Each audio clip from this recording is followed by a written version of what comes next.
what this means is that I had worked in Nigerian politics, and I studied politics at the economic. This is, we've had the last, let's say, 10 years since Abacha, since Buhari, an attempt to start the Nigerian revolution, largely powered by the youth. It manifested more visibly when we had the NSAS. The NSAS erupted, unscripted, but behind the concern about police brutality was a more comprehensive rejection of Nigerian political parties and statecraft. And even though I'm not very articulate, but a movement towards transformation, towards a new politics, it was truncated. I never seen there have been end bad governance and several, eruptions of public spiritedness, eruptions of revolutionary, what I call peaceful revolutionary power that did not quite complete. So the Obidient, it looks like maybe a sudden event, but it was building up. And the man, the moment, and the passion met, and people created this very powerful movement.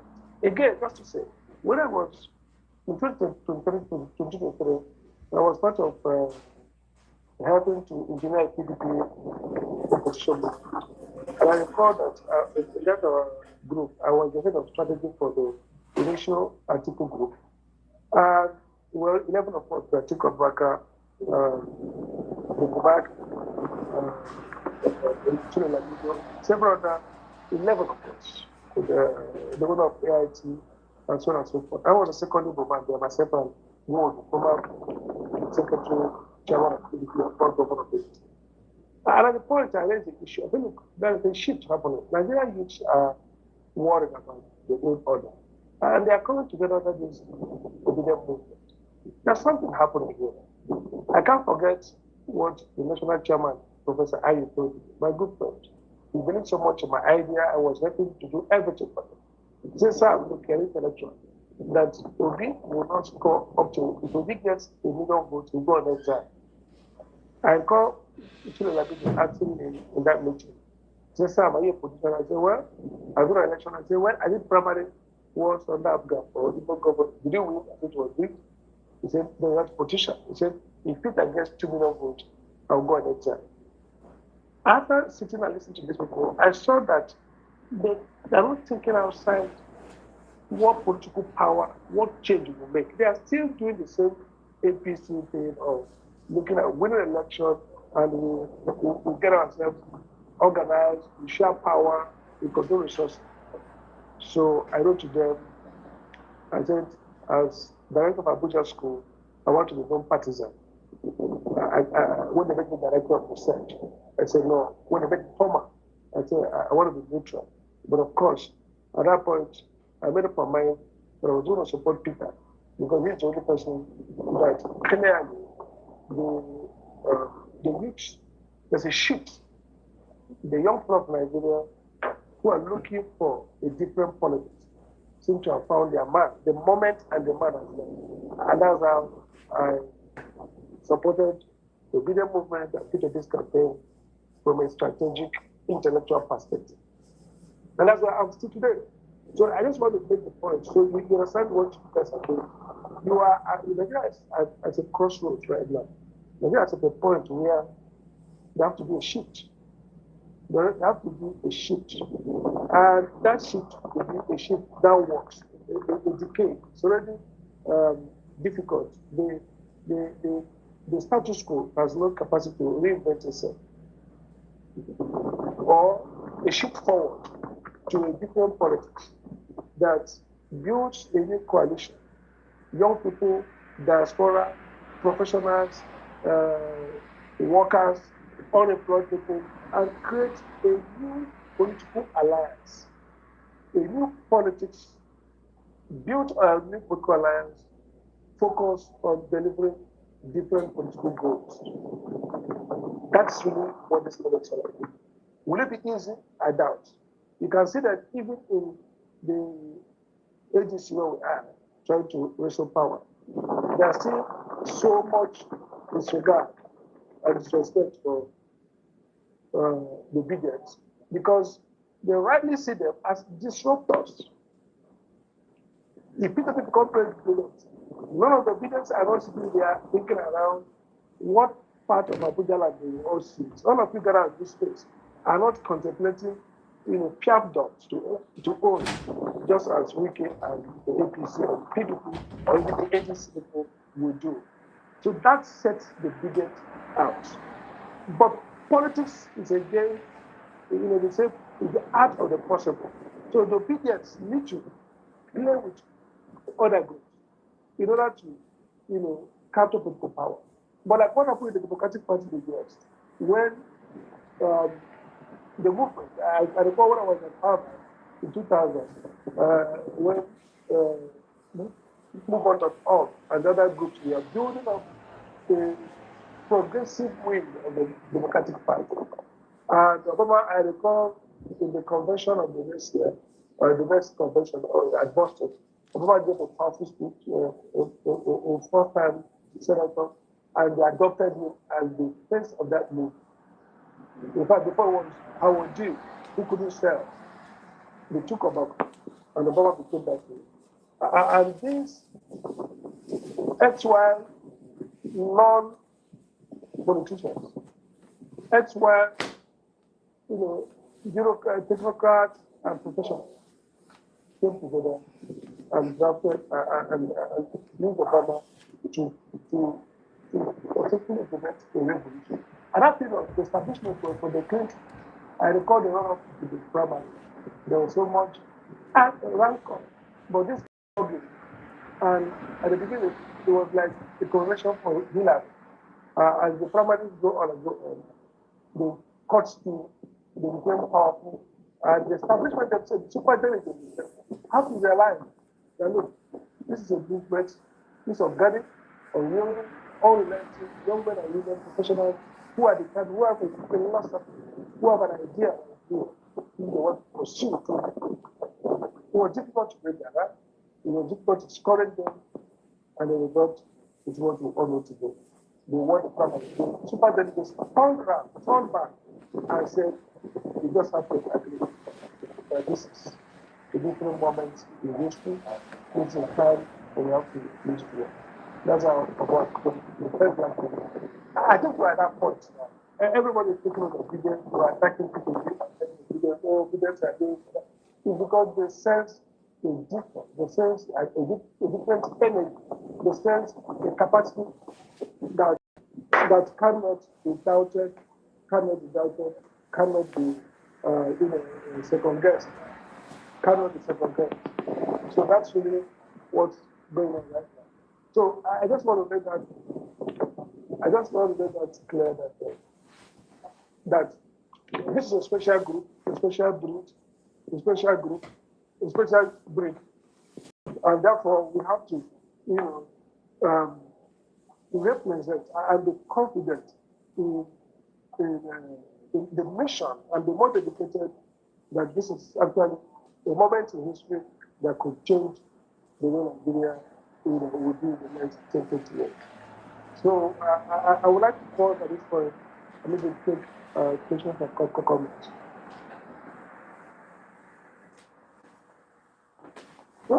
Thank you very much. Thank you for that brief explanation about the movement. It was well said. With this, I'd like us to take turns. Sir, if you don't mind me asking, do you want to take the questions one after the other, or you want us to pile up in threes and then you answer them? How would you prefer? Sorry, I didn't hear you. So what? I said, would you like to take the questions one at a time, or you want us to pile them up in threes or in fours before you answer? How would you prefer? Three and four, if I forget, you remind me. Oh, okay. All right. So that being said, I would like, okay, the councilman, Elvis, your hand is up, so go ahead. Let's get you going. Sorry, before Elvis goes, Seeking and Mag, we have Guns Ablazing. She's streaming the space live on YouTube.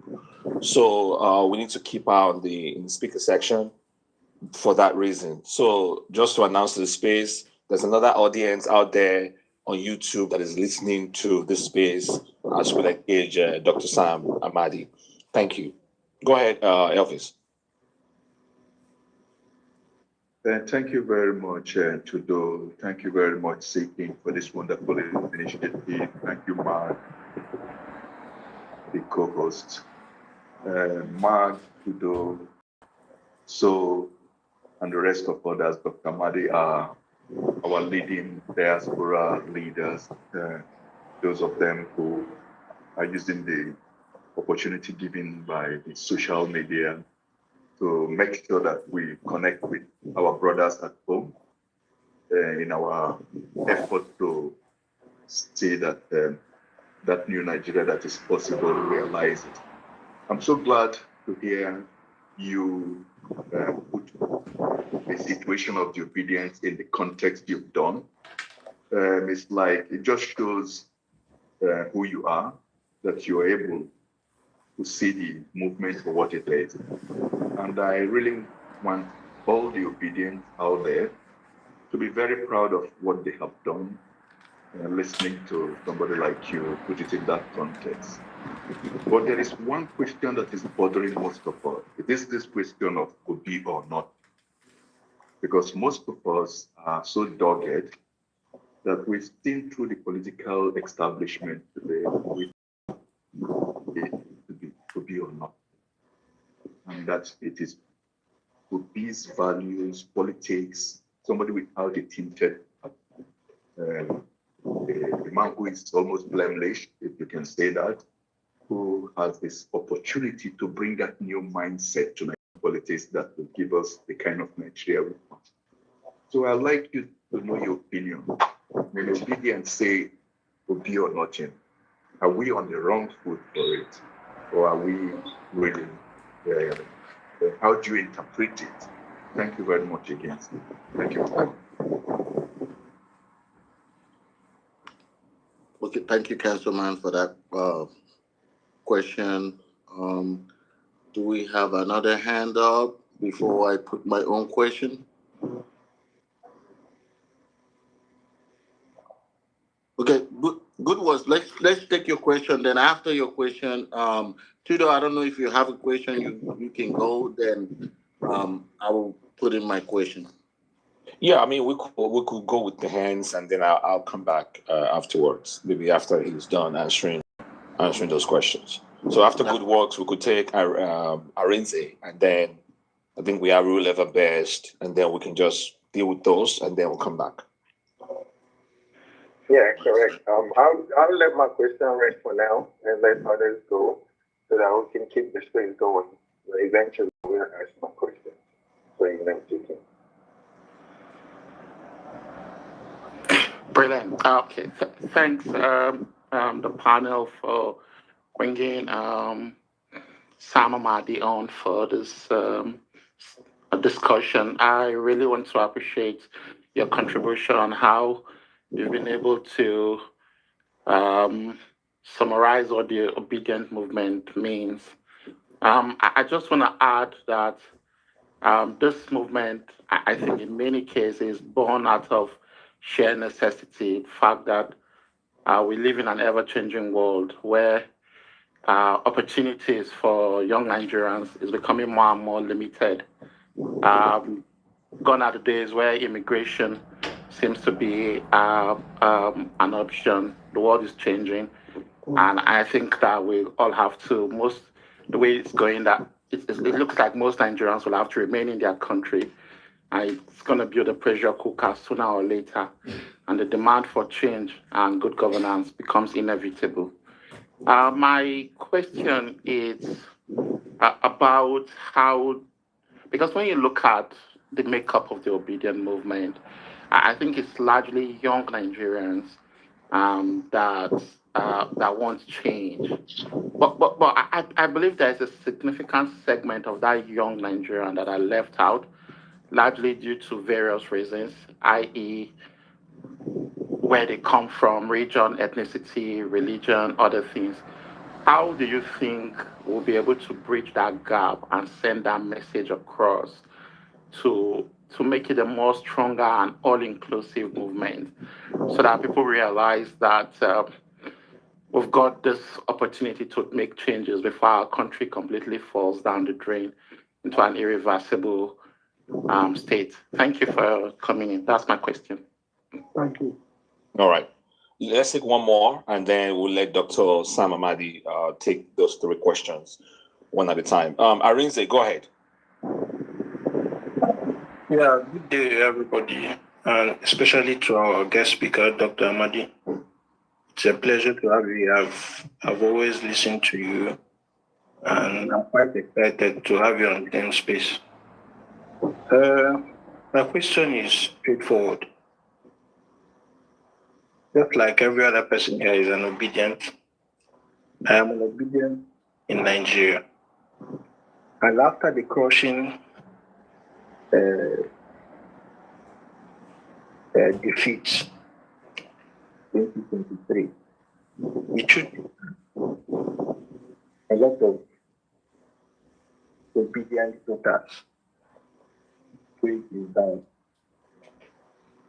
Yeah, we are currently, that's what the Bible says, calls hoping against hope. So we know the person we are standing behind.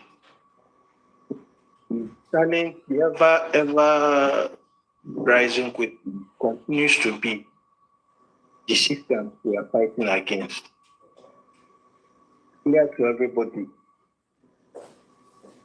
who celebrated the fraud in 2023 that to be clearly won the election. My question to Dr. Amadi is this: since he is more experienced than many of us here,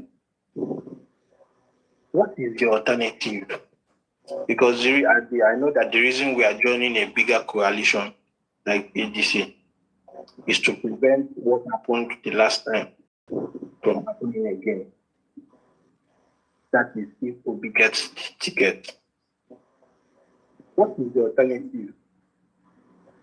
Something like that happens again. If the APC, being so power drunk, is to betray that kind of fraud on Nigerians again, what do you advise these young and restive minds to do in 2027? Thank you very much. Thank you. Okay, so can I go ahead now? Yes, sir. You can go ahead. Okay, so first is to say, let me start with the last actually. The most important thing is to see that two things. The reality first is we have the power, as I said. We can get it done, but at the same time, we realize the odds. So realism on two levels. The realism about the odds we face. This is the Nigerian crisis is structural and deeply entrenched and historical. It's been like this for a long while. We've seen colonial rule, before colonial rule, so if you study political economy of this country, you see that even though the things are troubling politically, it dates back to a long time. So this failure to job starts, the Nigerian revolution keeps failing because of the character of the Nigerian state, in which represses, that distracts, and disrupts the formation of national passion for change. In fact, what an interesting insight is that even the nationalistic struggle, the independent struggle for independence, Nigeria couldn't even do a true national independence struggle. it's that lack of capacity to come together, and that's the second question to answer to, is makes change difficult. But again, the second reality is that apart from God, all is created. And that we have seen change happen across the world in many impossible situations. We have seen young people, whether the Arab Spring, whether Europe, whether even Africa. It seems to change, that we believe that with the right passion, commitment, strategy, we can get it right. That's number one. Number two is that we know that, look, delay is not denial, as I said. Like I said, it was four people tweeting in a room. Everybody laughed, scored. Even I took in one of the broadcasts and saying, look, Obi's a nice guy, but I just know when Obi can look anything. I recall meeting with Eric Farr. We were trying to do doctorate proposal, we called him to we were talking. I told him I wanted to, but I'm now no party. I want to review the manifesto of the parties. I was telling him that he's going to help me with that chicken, we're talking with that chicken group, talking with Timothy to do any of them will be a minister. But when he said Obidients, are you sure those ones have manifesto? There was a total debate about Peter and Obidient. That's it. Those are very manifesto. And I was saying, these guys cannot win one state. You remember that state, Chad? I said, they can't win one state. It's not possible. He said, they have looked at the analysis, they have done their pooling, scientific analysis. And this guy, forget the ones I like to provide. One is number of states as Atiku and Tinubu. One in more metropolitan Nigeria. And if results were faithful, accurately reported, won election. In foremost, that tells you the strength of commitment and ideals that young people can push. And the fact that the Nigerian situation is not thoroughly direct of hope or of dynamism. So this is a long way of saying that if it's going to be itself, you crack the glass ceiling and it breaks, but for them, they don't let us fail. We're not going to give up. But I think that this time around, we will succeed because we are from experience, we've seen the vulnerability, in front of all the threats, all the people exaggerate. Tinubu was a lucky escape, very lucky. By 6 p.m. that day, Mike Gini, the INEC guy, honest guy, called me, Samo, we have won. The votes were in. If not for the DSS and the INEC people who ordered the transmission electronic system, and then we were not organized, didn't have our own agent support, and get alternative people will result at the center and quickly produce our results. Maybe we have a great coverage. So the point is, there's no fatalism here. It can be done. It's dialectical. With the right energy, right strategy, right planning strategy, we will get it done.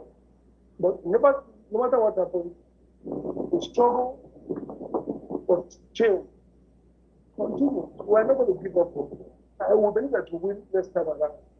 Just like for 4 people to at least 6.1 million INEC officially accredited votes, to winning Lagos, to winning Delta Edo, winning Abuja, the 2 major places, and winning all the military barracks in Nigeria. That is a story. Winning the University of Ibadan, Ife, all the brilliant where people are smart, where people can change the result even the world. So we need to just add to what we did right, in better, and do better, and then fill the gaps where we made a mistake in terms of planning, structure, and that's why the people has improvised the digital internet script. We still populist, still visiting, investing in human capital, but it's also now working with more entrenched politicians who themselves want change. You know, I can't imagine that I myself am sitting and then we are thinking about the possibility of what we should do, what we should not do as a good candidate. You know, so in the past, it was not important. In the last 2020 was dismissed. In fact, Erofai was the first person Obasanjo had to run with him. You say, you tell Obasanjo after the thing, it is not serious. But now, I can assure you, you would want to run if it was possible. So we have made tremendous progress. We are at far in the learning curve. We are turning the bed to touchdown. And it costs for money. So that's my question. I think we'll get pride. If something happens, we'll respond, but we need to. The second issue around the other young people who are up there, what can we do to get them in? And that's a very good observation. Like I said, the Nigeria has a crisis of difficulty of building a national movement, whether in the colonial era, the nationalist struggle, whether post-independence, and today, even in the NSAS, we saw in the north part of this country, there are many efforts were done to, derange and distract and ensure that it doesn't work or it didn't work. That is the Nigerian crisis. That's how it is. So what we have to do, many of these young people are being held back by sentiments. Of course, you know how much ethnicity and religion makes our national transformation and movement. But nevertheless, we should remember now we have seen realization based on the kinds of things. One of the most important things is historical events teach is the biggest teacher. But the problem is that when they create learning moments, teachable moments, you have people step in and begin to interpret and explain what that means for bigger issues of transformation. Again, we have to give kudos to our brothers in the north who are Muslim, Northern. They have been extremely hardworking. They have been going on and, and once you believe in you, and the Obidient movement, the people accept that they have it's like a reincarnation of the Aminu Kano's Kalakawa movement. Aminu Kano, the North has also been a site of protestation, contestation, and efforts for transformation, which we are largely, the success happened in Kano and Kaduna, truncated by the feudal class, and the struggle continues up to tomorrow. So we have an entry point into those inklings, because our young people who have seen the light themselves are positive of the message of change. And the people are buying because the people can see how bad conditions are, and they can see the need for serious work and transformation. That's really what we want. So I have confidence that we can expand this. We should, and then it requires better strategy, a much more depersonalized message.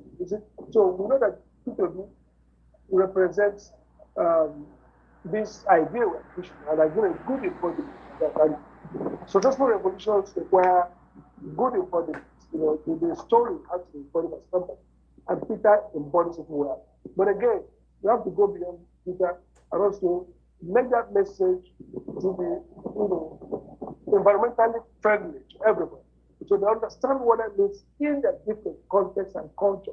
So the Obidient movement, next to Peter, organically, but goes beyond Peter to then expand and relate to all the various contexts. And again, suffering and bad times become a unifier. It unifies us together, brings us together, and then unify. So that's the answer. The first question as to Obi or nothing. The way I understand it, Obi or nothing is not a negative message.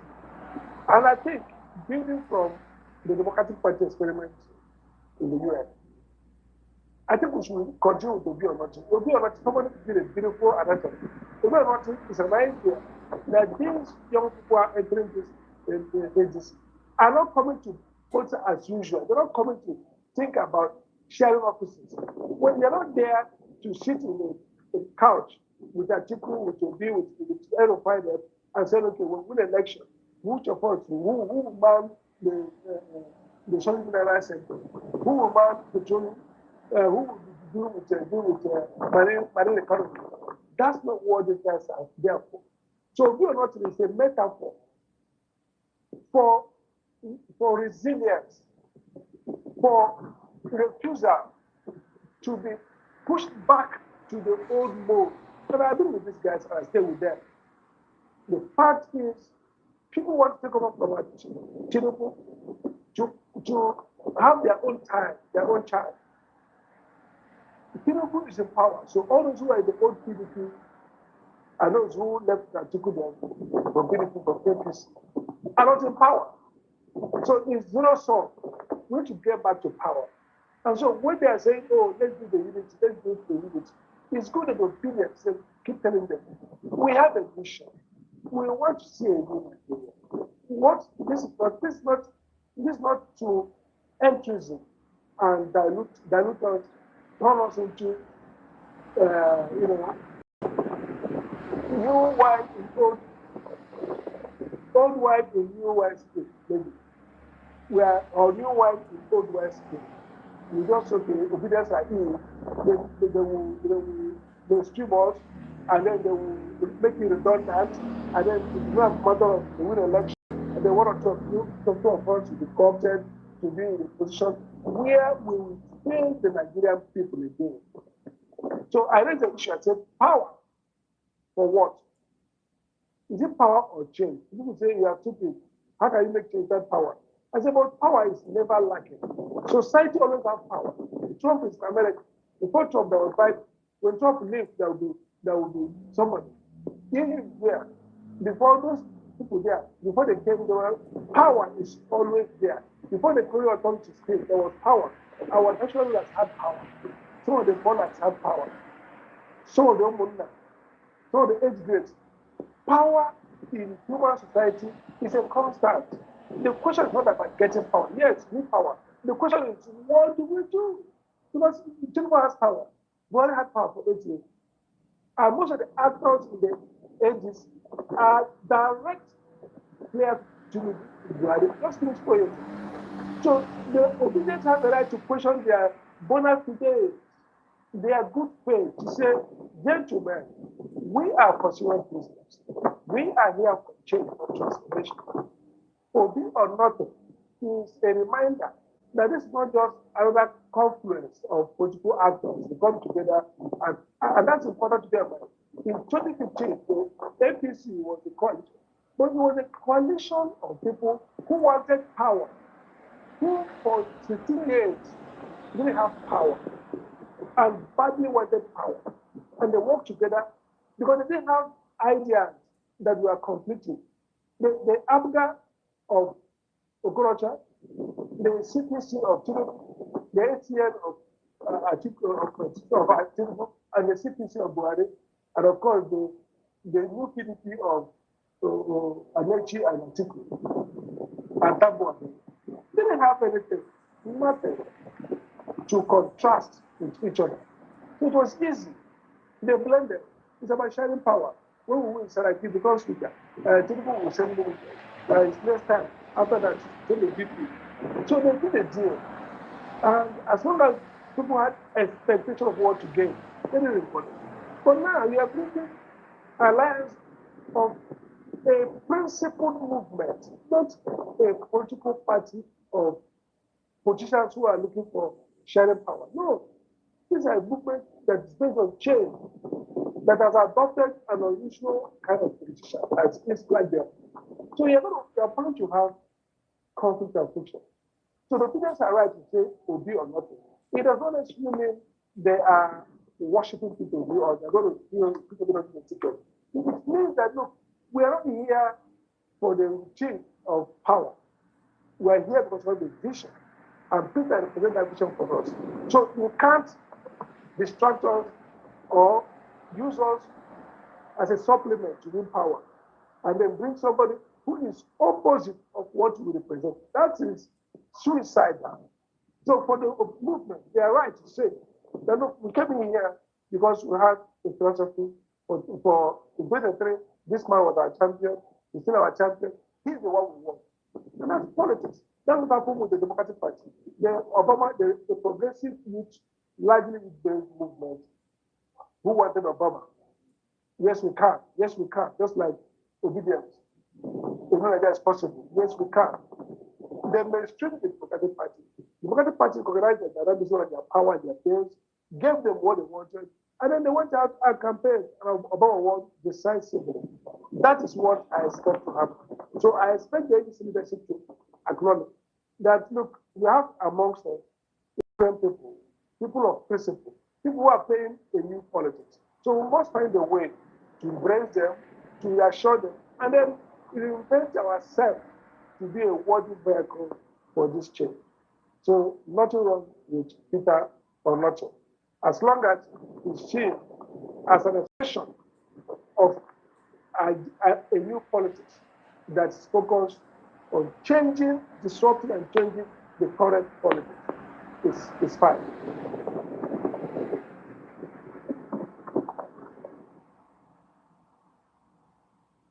Okay. Thinking, are you there? Thank you, Dr. Amadi. Thank you, Dr. Amadi. Go ahead today.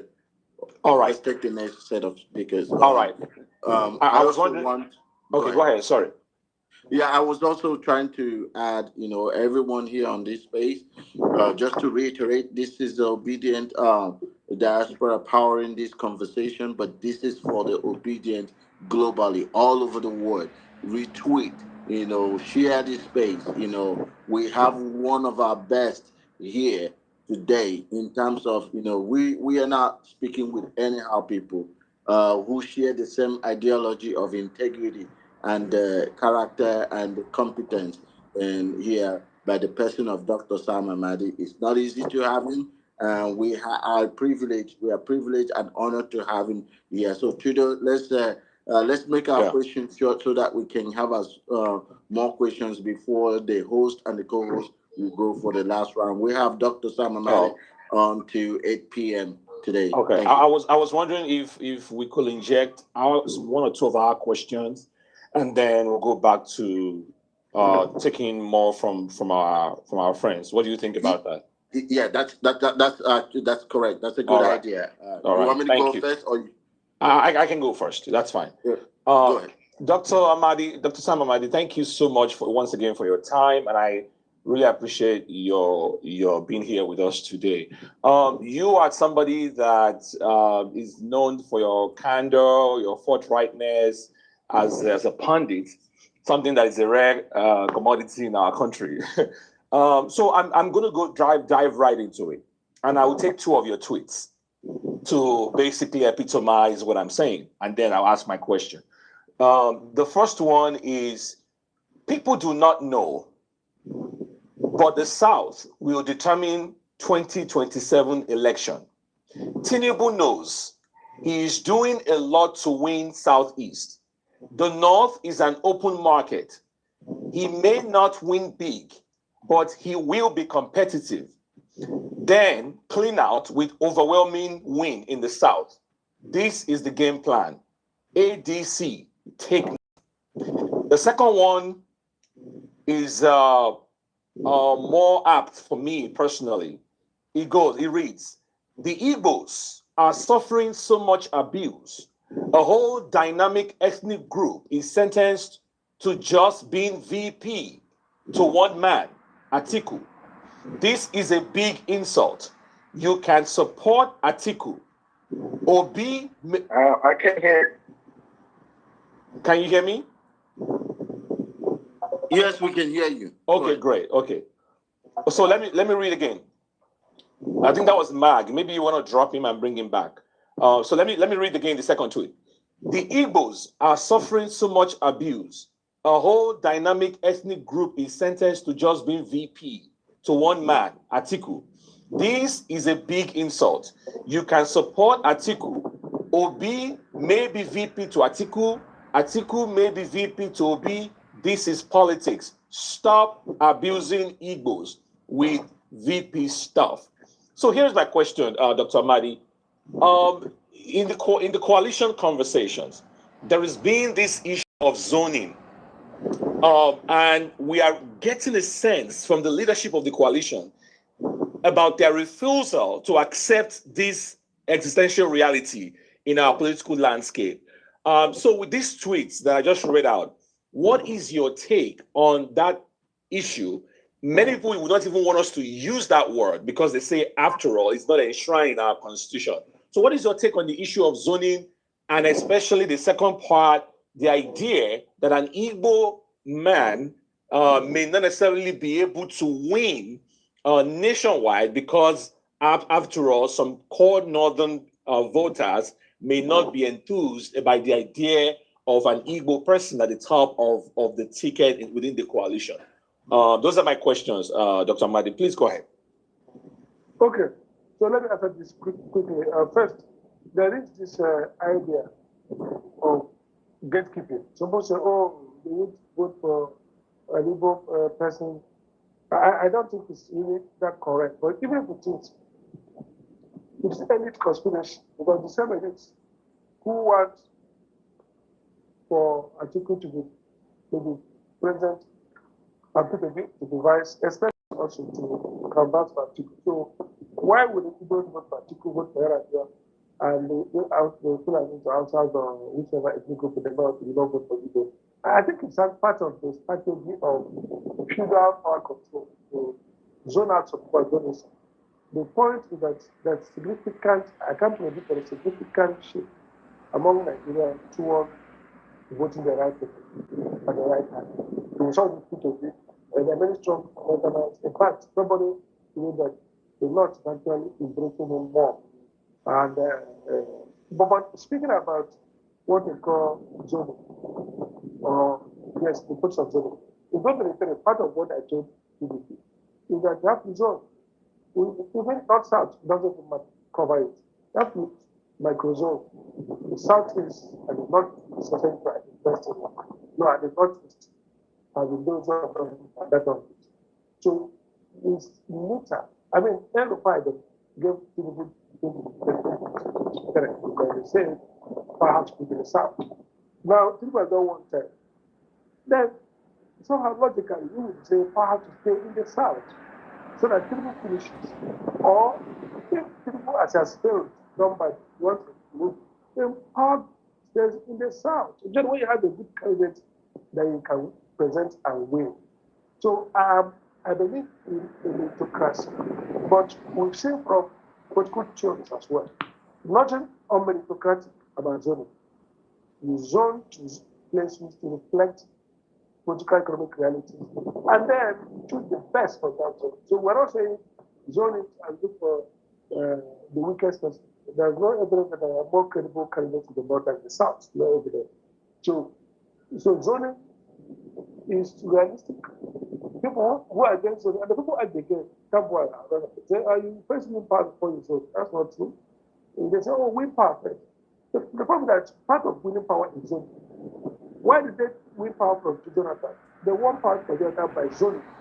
They said Jonathan failed by taking the northern third, and the reason why they defeated Jonathan was largely because they made a case about zoning. So it's really sad. Again, on the side of the south is my argument. I mean, it's very salty. The point I was making, there's nothing wrong with Southeasterners voting for Atiku, or Atiku saying, okay, wrong, and the people say, well, Atiku, wrong. Even I said that to them. Peter can say to deputize Atiku, assume it's possible. Or Atiku can deputize Peter. That's not my concern. My concern is the message that suggests that, oh, the people, you guys need to be president one day. Let me tell you something. You only can be the president if only you allow Atiku, and thereafter Atiku is a sure bet. Atiku will show you in. That is insulting and false and deceptive. So I call it out because we can't reduce the Igbo ethnic group to deputizing Atiku as a political survival question. I mean, that's insulting. Atiku is not, they didn't do the process of Atiku. And Atiku is not our savior. Atiku, I'm close to Atiku. I'm friendly, so I'm not against Atiku. Like I said, I was head of strategy for at the time, but that's not. It's not designed for him. And so you can't be saying where you have a shortcut to presidents. What is it? Serve Atiku. After Atiku, then you enter. That doesn't make sense. And again, if you can't vote for Atiku, it's true, and they're saying that which is not true. Cannot vote for Igbos. Then it comes to question whether they will vote even after 2030. What will change in 2031 that will make them, if they can't vote, if, as I say, it's guaranteed that no Northerner will not vote for Ali Bowman, no matter what that person is, in 2027, what change that will make it happen in 2031? So the message is very clear. These guys can go and mobilize and campaign for a Labour president. And, assuming that's what the party wants. So I'm very clear-minded that we need to have change in this country. We need to have justice, and at this moment, both for symbolism, both for public perception, South holds more political value than North. And again, when I talk about the North being a good, people are just saying, oh, North, it's not true. See, North made Tinubu president, and not is not going to abandon Tinubu president. But people are not so. A lot of foot soldiers. And like I said, money will make you. So you're going to buy the market. You will not win in other places, but you're going to do well. And so his idea is, if you go to the South, where there's more, if you like, quote unquote, national voters who are not going to vote too much on a block, a one man's vote, somebody, a principal agent kind of. Then, if you win that place, to the sentiment of South, win, knock out Atiku or whoever is the candidate for the North, comprehensively. Then, again, you have to have the spread. Not just forget you have to have the spread. So, I'm just worried that you shouldn't forget the South. I said, it doesn't matter. If you get the mathematics wrong, you will lose the South entirely and lose the North actually. And then we will left with Northeast, Northwest. And I think there's no part of Northern State where people will not get the 10%. And still start with money, vote by with elite politics, with religious messaging. I think we'll get most of Northern States. Thank you so much. Yes. 1 second. Go ahead, Mike. No, I'm done. Thank you. Yeah, I just wanted to let Dr. Sam know that a lot of people can't hear you properly. If you have a Bluetooth, can you please, sir, take it off for now and speak to the phone, or go to a better place where we can get a better reception? Because I got a lot of messages saying they can't hear you, like your voice is all muffled up. So please, kindly bear with us. Thank you, sir. I just wanted to put that out there. Go ahead, Tudo. Yes, I got some of those messages as well. So is it better now? Is it better? Oh, way better. Oh, it's very better. Okay. And I'm just hoping that everyone got everything that you have shared with us so far in the space. Maybe Even today you before. summarize it too. No, I mean, I thought the response was brilliant, especially to the question I just asked, because it's something that we have been dealing with on a regular basis on these streets. For those of us who live on these streets, the idea, and many of us find it very condescending. Basically, Dr. Amadi said it all. The fact that you can basically reduce a whole group of people to playing second fiddle or being second class because of some math or some concept that you have in your head. It makes no sense. Or permutation. Thank you. It makes no sense, especially when we just witnessed in the last election the results, the official numbers from INEC as amended, we like to say it that way, reveals that this man has the spread. Peter Obi does have the spread, and we just need to improve on the performance from the last time around. And again, lastly, I will say this. The reason that a lot of people are putting that ridiculous offer on the table to His Excellency Peter Obi is because of his ethnic extraction. Yes. Now he's not going to be able to say that, but we will say it for him. You know, he's because if his last name was not Obi, based on what he pulled off the last time around, you will not insult him with that offer, and that is a fact. That is a fact. All right, Seeking. Let me take it away. Let me pass it to you now. Thank you. All right. Let me go on the political aspect. I have actually two first questions for Dr. Sam. One of them is that from what we have seen so far, it seems like the ADC is playing the old template politics of the PDP, which is resistance to disruptive change politics, disruptive change and politics, and therefore there is not, so much. They are not so much interested in people-oriented politics, and from what I see here, hence. There's much hostility towards the P2B and the Obidient group. Does this seem like the ADC is more interested in using Obi supporters than using him as the president? And my second question to add to that is based on, I'm tying it off of this question, which is what I've been talking about as well. We are not interested in changing government. We are interested in changing governance. And your tweet goes, what are we winning? Power or change? Could you please talk to us a little bit, answer that question and talk to us a little bit on that aspect?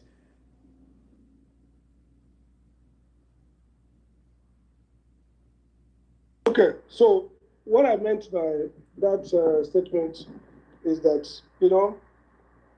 there's this vision about power. Let's win election. And again, we don't have to go far. We've seen what the last time we won, what it meant. We won 2015. Everybody said, we must remove Jonathan by all means. And everybody came together to defeat Jonathan. Even the manifestos that they coupled together, sat together and wrote, or restructuring, everything they wrote, none was done. Why? Because it was not really organic. It was not like a case of people who who believed to change their politics. They went back to the people was doing. Go back and look at Buhari. Buhari is what they have described as a low cost, the year of low cost, disaster, unmitigated, corruption. They say Jonathan was clueless. Jonathan was actually working hard. Buhari is the definition of clueless. Now, Tinubu has come. Those who have criticized, today we are getting the same thing. So the question about power, like I said before, I'm not saying we should go for power. We want power. But the question is, if you look at change all over the world, when you look at Korean Revolution, South Korea, or China, or anyone, what has been constant is that change regimes have one political power. They win it by a unique coalition. They win it by bringing to life, vitalizing some segment of society that were not very active, whether the youths, the working people, the farmers, especially in Korea. And the General Park couldn't have done it without a new politics that retired the aristocrats and built on a new one. And that's why the development was rural and able to create agro-based land reform that led to income development and quickly went to manufacturing. So the character of the politics is not just about winning power, it also determines development possibilities. So I'm not making light of the need to win power, but I'm saying we have to win power in a context and in a politics that allows us to change society. Because ultimately, why are you guys here? Why the Obedience? Why are you people putting your time, resources? You're in London, UK, Europe, different places in the world, places that are fairly working, no matter how bad things have become globally. And you're making this sacrifice. Because, like somebody observed, very smart point, that migration has almost ended. So all these young people who are here, disappointed, angry, will live here. This place could become hell, combustible, violence everywhere. Before, people can just migrate and go there, be sending Twitter, say, oh, thank God, and sending some money. I will tell somebody that if you look at my place now, all the big houses, maybe 80% is from people in diaspora. Those people in diaspora were not the smartest people at all. They are fair like others, but they got opportunity, and today they're the ones who are feeding the community. So the urgency of change is critical. And so my idea is we don't just have to blindfold ourselves and say what matters is power. Obedience, support Malami as president, let's win power. Then after winning power, so what? We have won power several times and nothing happened. So want to win power, the way of winning power, the process, how you win power, also determine whether you can do the job you want to do or not. And that's the beauty of obedience. If the obedience succeed, even if not alone, with all the different groups, then we're able to say, and the point the business are making is, the new politics we want to see in ADC will be the first undertaking that power will actually change things. That's the key point here. So when people tell me it's about winning power, no, it's about removing Tinubu. No, it's not about removing Tinubu. It's about changing the country. Removing Tinubu is a means, and power is not the end. Just like we like Trump, we don't like Trump, you can see that there is a drastic vision at work. They were clear-headed when they were to win power. And that clear-headedness is what led them to win the power. Because the people who supported them wanted those outcomes. So you don't just win power agnostically. We don't know what to do. Let's get the power. And then we start sharing the power. Then we share it into infinitesimal and share it into ineffectiveness. And we get nothing done. That would be betraying the spirit of obedience. So I'm not against winning power. Power is critical. The game is power. But power can be won by a new politics that builds a coalition, and those coalitions have voice in the table, and they shape the agenda and shape the pattern of governance. That's the point I wanted to make. Thank you, Dr. Sam. On the major first question was, what we have seen in the template the ADC is playing. It looks like the PDP template where they are not open, they are resistant to disruptive change and showing some type of hostility towards the P2B and the Obidient. Does it seem like the ADC is more interested in using OB supporters than using?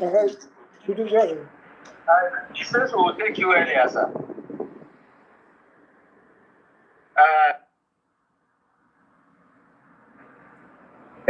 I had to mute him, so we got eavesdrop on the conversation. I think when he gets back, he will deal with your question seeking. While we're waiting on him, please, guys, Obidient, kindly go and register.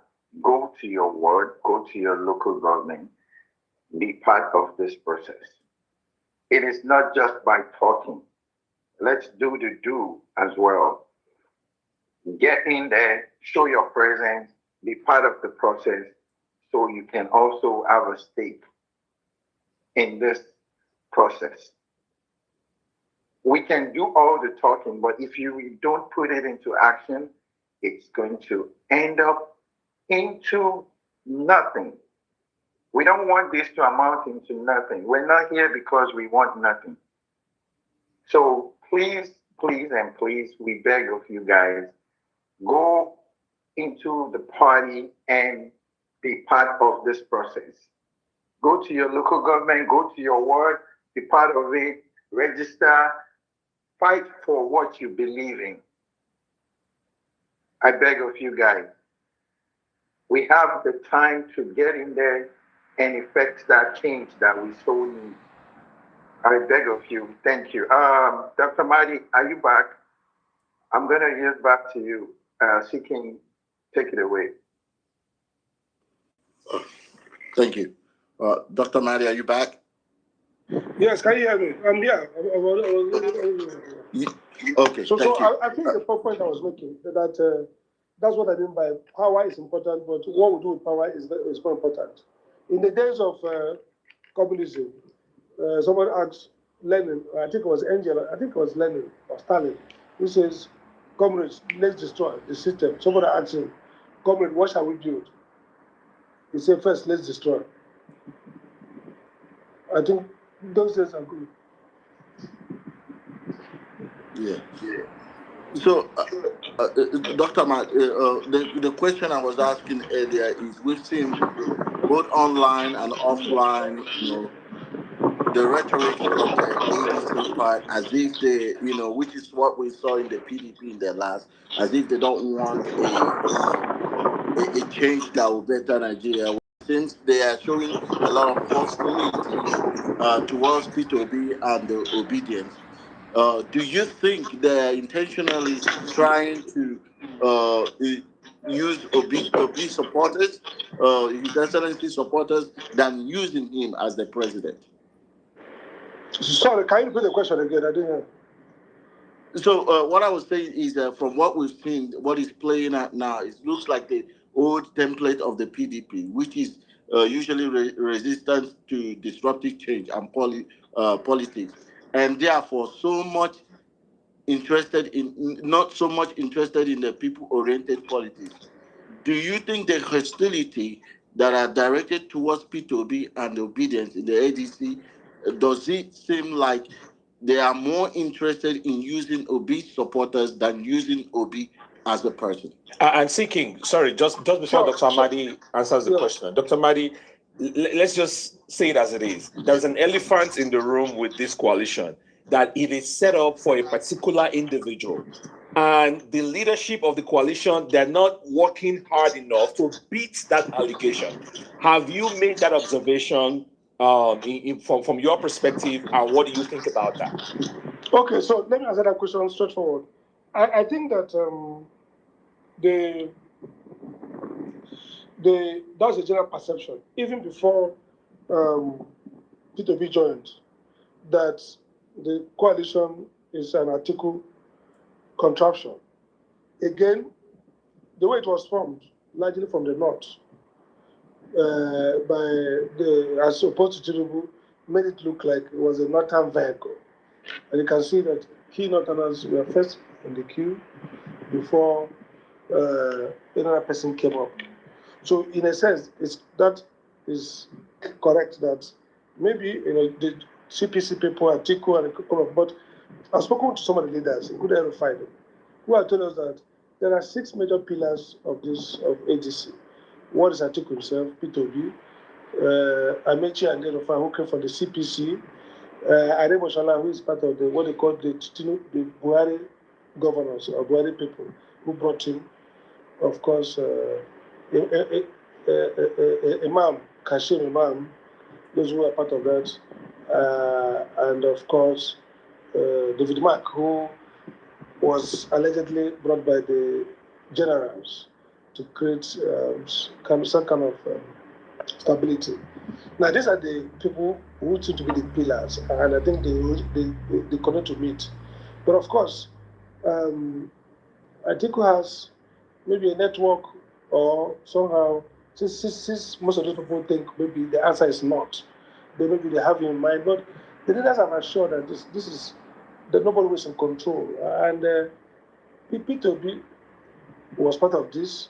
At some point, maybe he was trying to finish a few things and later joined formally, and he was very clear in his mind. I think that for now, we're going to take them in their word that this is not Fatiku. But I agree that some of the leaders like Abdullahi and others have been messaging in a way that suggests that they are maybe working for a script. At any rate, this is not a Catholic wedding. That's the way I put it. The assumptions are clear that this is a neutral platform, that they would like to fill the best candidate to win the election, and that they would like to. This is not a franchise of anybody. If those signs become very clear that it's a franchise, I don't think this will last. It will break up. It will break up. No doubt about that. It's a fragile setup as at now. We want to make it strong is confidence building. And David Mark is a disciplined, strong leader. My guess is that he will do his best to create a unified system, and it's not an article servant at all. And yes, that's the perception. And people like Bolaji them and their messaging is not helping. but we cannot. Igbo say, "And that's about I go. You don't because of defeat, not go to battle." Peter and the Obedients are strong enough, believe they can win. But again, you have to watch as the alliance unfolds. If they play by the rules and according to assurance they give, why not? The Obedience will likely stay. But if they don't, the chance of Obedience may likely not stay. So it's it's 50-50. These are early days. There are so many concerns, so many issues, so many conflicts happening across the states. So let's hope that they will get it right. Yeah, thank you so very much, Doc. Honestly, this is a big reassurance to the obedient that they're not crazy. At least we know what we're talking about and we know what we're fighting for. And I like your bluntness. I love the way you respond to this question. You are being as honest as possible. You're saying it the way it is. There's no political correct question from all answers from all the questions you answered so far. To be honest with you, much respect. And this is what we're talking about. This is what we want. We don't want anybody coming here to beat around the bush, because we know what is at stake. We have a nation to save. We have people that are dependent on this movement. The hope that is left in Nigeria is dependent on the movement, believe it or not. So thank you so much. Let me take the time to ask you one of my questions. I know this might sound crazy, but I've heard it through the grapevine that the APC have been trying so hard to lure you with everything possible to come join their camp. Is this true? And why haven't you gone?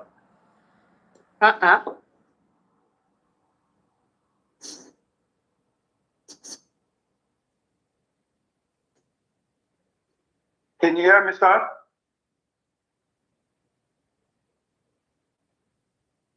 Can any of you guys hear me? Maybe you should tell him to unmute his mic. Oh, okay. So probably Sorry, I think he heard me. Hello. All right, go ahead, sir. Yes, sir. Okay, no. Did you say ADC or APC? I want to know. APC. Oh, okay. No, okay. The truth is that the APC has not directly tried to lure me. The APC, most of the leaders are well known to me. Hope was my friend for years. In the past, they have tried to say, "Come, sir, work with us." Of course, some people have met me at airport and say, "Sir, work with us." I say, "Well, I'm with Peter." They say, "Peter is also with us." I mean, at the level of governorship, APC. They say, "Oh, sir, join us now." I say, "I'm with Peter." They say, "Peter is also with. We're also with Peter." Nobody has directly come with that official. Of course, there was somebody who came and said, "Oh, the national chairman would like to be my friend of the party." And I told him, I said, "Look, I'm ready to be his friend. I'm very radical about ends, the result I want. I'm agnostic about means. If the chairman of APC comes to me and says, 'Sir, look, we are struggling with this issue, advise me, advise me.' If Tinubu called me now and said, 'Dr. Amadi, what do you think we do about power sector?' I'll give him a proposal immediately. Anything, because I'm sure of myself, I'm sure of what I believe, and I'll tell them, even if Tinubu appoint me something and I feel like taking it, I'll tell them I'm for P2P straight away. When I was working at Jonathan as chairman of NEC, at the point they come and harass me and they blackmail me and say, Sam is not supporting the campaign. Sam says, I tell them NEC is not, I'm not going to give one couple. But whenever Jonathan has strategic issues, he invites me. I respect him because he understands what I can do. He calls me, Sam, I saw that. This is advising on a personal, but I never went to any campaign. We never go for any campaign. So, yes, I have friends who are the APC. Once in a while, they will banter, but nobody really thinks they will make me join APC as a political party. And for some of my people say, Sam, join APC, this is a governorship, we get it. But those, I think they probably are joking. The key point is that the people, Nigerian politicians, oftentimes, because of the nature of politics, they don't see party as anything. And me too, I don't even believe too much in the party. But as of now, I'm convinced that we need to change. And only Peter, now, of those who have volunteered, is not the best Nigerian can make that change. And that's the person who I will support.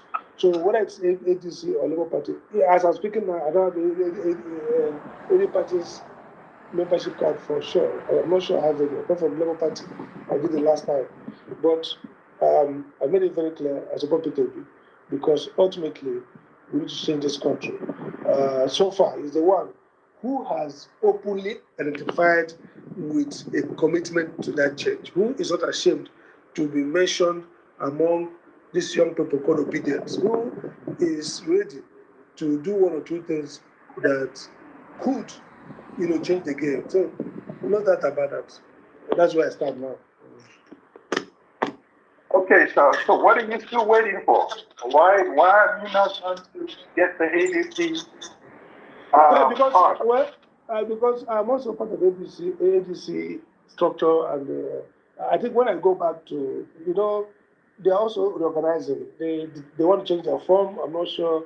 So it's too good a process. There's no point in rushing to. In fact, people are just registering their name. They don't even get any form. ADC is going through structural change, new forms, new signatures, and all that. So it's not like I'm in a hurry or I'm waiting. I'm watching, also participating, helping from background to build it. But right now I'm saying that I'm not yet registered formally because there's still time. In Imo now, we don't even know who is the proper leadership. So you need to wait and be sure where you are. All right. Thank you, Dr. Sam. Thank you, CK. I get back to you. All right, thank you so much. So let's keep the mic moving. We have a lot of other people who want to ask Dr. Sam. We don't get this opportunity very often. So you can go after. So we have Real Ever Best and Ola Best. So go ahead with your question. Thank you very much. From Sunday, I'm not sure his microphone. Is that me?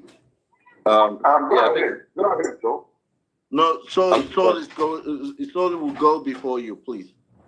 Okay. Thank you. Thank you very much for all you've said so far. I think you've answered the majority of the questions that I would have loved to ask, and that's brilliant. So when we replay this, we catch all that value in there. And thank you for clarifying what Peter or nothing actually signifies, which is a metaphor for resilience. I think it's about time people understood that fact. My question is pretty straightforward. It's from a legal point of view. So in the light of the 2023 presidential election, during the PEPT Supreme Court rulings, you would recall that the judiciary shifted towards the interpretation of Constitution, specifically around the, maybe 25% FCT and some other good stuff. Most of this were cited as pre-election matters, especially stuff to do with, I would say, the forfeiture of $460,000 and the recent one with the school certificate, and other things regarding the school, this school in generally of President Tinubu.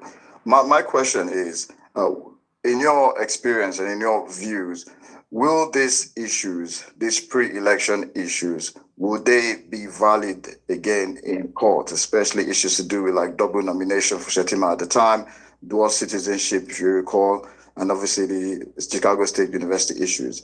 Will they pop up again as now pre-election issues, where before they were deemed as post-election issues? And if they do, what are the chances of this current president being on the ballot? Thank you. I hope that's clear. Yeah. Beautiful question. 3 questions.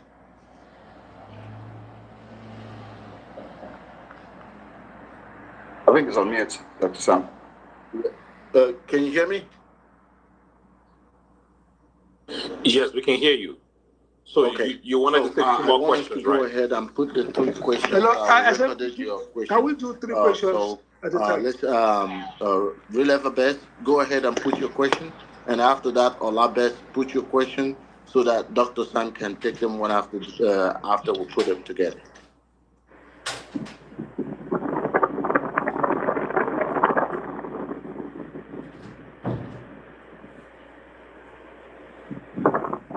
Real Everbest, can you hear me? Yeah, can you hear me now? Can you hear me? Yes, we can. Go ahead. All right. Good morning, good afternoon, good evening. Okay. If Real depending- Everbest is not ready, Olabest, go ahead and Seeking, we put can your hear question. Real Everbest. I think you're having some network issues there. Seeking, if you can hear me, we can hear Real Everbest. Real Everbest, go ahead. I think Seeking will have to sort out his connection there. Well, you go ahead. Looks like we lost us. All right. Thank you so much. So, Desam, good evening, and everyone here. One second, Real Everbest. Okay, we still have Sorry, Dr. one Sam here. second. Welcome, everybody. Seeking, Greetings, can you Mike. hear me? Emmanuel, welcome. Yes. Okay, Seeking. Oh man, this bitch is gonna crack. I'll send him a DM real quick. Yes, just tell him, hey, Tudo, tell him to sign off from the phone and reconnect immediately. All right? If not, the space is gonna crash. So just have him sign off and sign back in real quick. All right, Real Everbest, go ahead. All right, a quick one. Mine is like what everybody has thought already, concerning ADC and the way they are posturing. Recall that in the last election, one of the strongest speeches that El-Rufai made to the North, one of the strongest speeches to which he even confronted the then President Muhammad Buhari, was that power need to go back to the South. He made it so strong that he was willing to die for it. That it will not be fair that after 8 years of Buhari, that they're not, because it does look as though that even Buhari in the election wanted to still remain in the North. But El-Rufai made a and it was like a moral argument and something that needs to be done. My fear is that the same people who made these arguments are today saying, zoning doesn't matter. Even the El-Rufai, even when I even listen to people like Dr. Dati Ahmed Sr., even when he tried to say Atiku should step down, when it comes to zoning, they will no, it doesn't matter. And that zone is one of the strongest speech that anyone can make now, to say that no, power is in the South. Let's allow South to complete their tenure. But every one of them in that ADC. Yeah, please carry on today. I know I can hear you, and please carry on. So my question is, how can we get ourselves more organized, like what every other person has said here? How can we get ourselves more organized in such a way that even when that ADC, collapses like the way it's looking now, even when it collapses, so that it won't get us unprepared? How do we make sure we get ourselves, prepared, on ourselves, mobilized, keep our team, keep this team, on, so that at the end of the day, whatever happens in ADC will not be caught, bad. All right. Thank you, Real Everbest. So Olabest, go ahead. All right. So I want to ask two questions. The first one is that okay, for our fellow coalitions, so there are some things that have been saying that we should go and look for dollar to go and do primary. That Mr. Peter Obi should stop all this donation and use that money to do primary. So looking at this, is it make sense to see going to the primary with them? That's the number one question. Number two is that looking at Mr. Peter Obi and the structure of the Obidients, and also the current judgment that gave Labour Party to Senator Nadi Usman, that we know is Mr. Peter Obi's camp. So looking at the structure, which means if Mr. Peter Obi get the ticket, he can collapse the structure of Labour Party into ADC. So that will give more power. Now, looking at this, is it too much if we ask for a consensus candidate for Mr. Peter Obi? Because the Constitution actually allows it. So is it too much if we ask for consensus for Mr. Peter Obi? That's the second question. All right, thank you. And Dr. Amadi, if I can tie those two questions together, there is the perception of dollarized primaries, which is why majority of us are very doubtful about the process. And for that reason, we've had many people in the coalition saying, okay, what is your problem? You go get your own money and come participate as well. And number two, but because of the reason of the fact that we are doubtful of the integrity of the process, we are making a demand for consensus candidacy. What is your take on that? I guess that's what the question is asking. But please go ahead.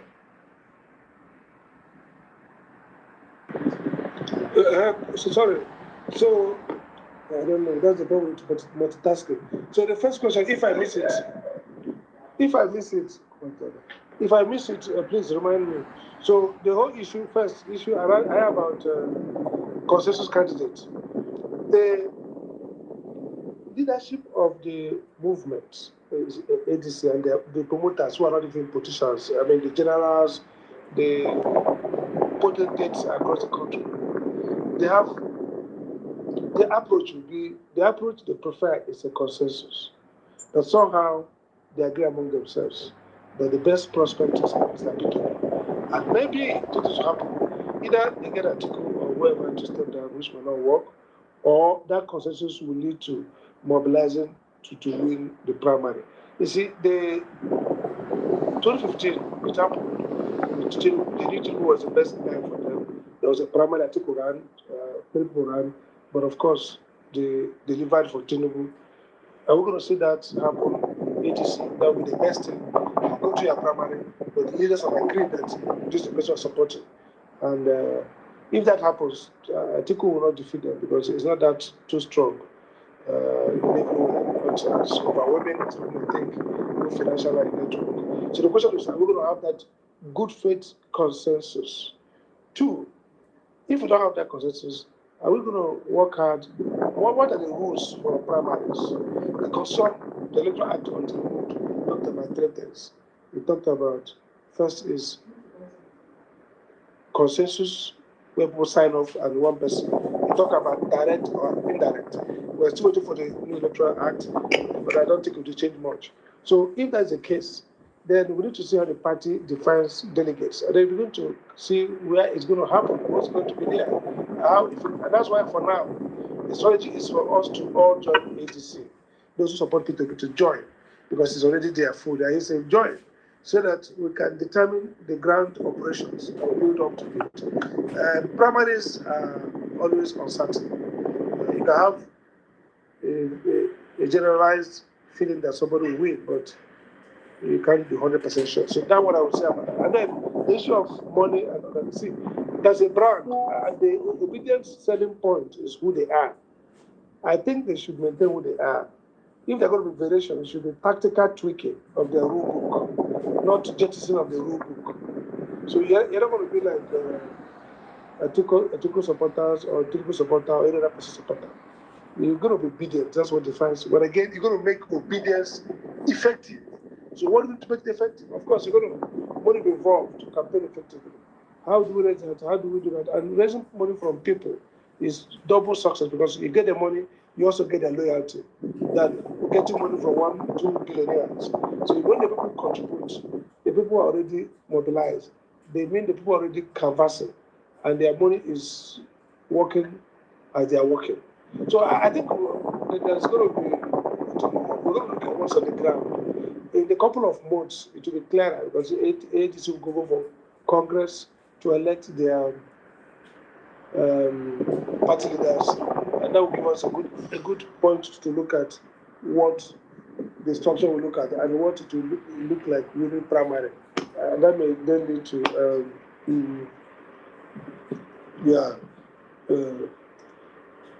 so that's what to happen. So we then know how to go forward. All right. Thank you. The second question, I think you've touched on it already.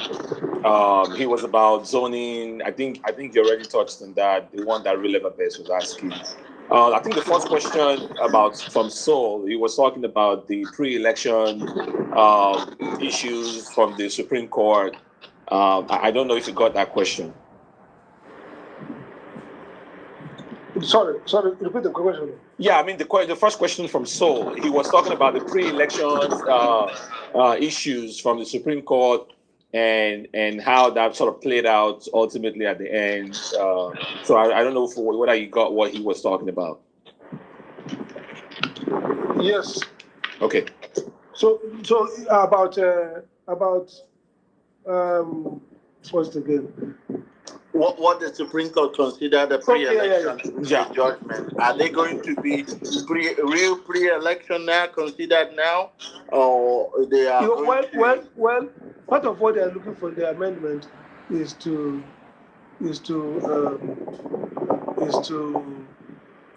look at what do you call it? Is to look at the Electoral Act and expand time, and then decide that maybe enough time for all pre-election matters to be settled before election. I think the problem with the jurisprudence is that they have confused pre-election and post-election. So qualification, and that's what Mr. Peter really wants to make that point.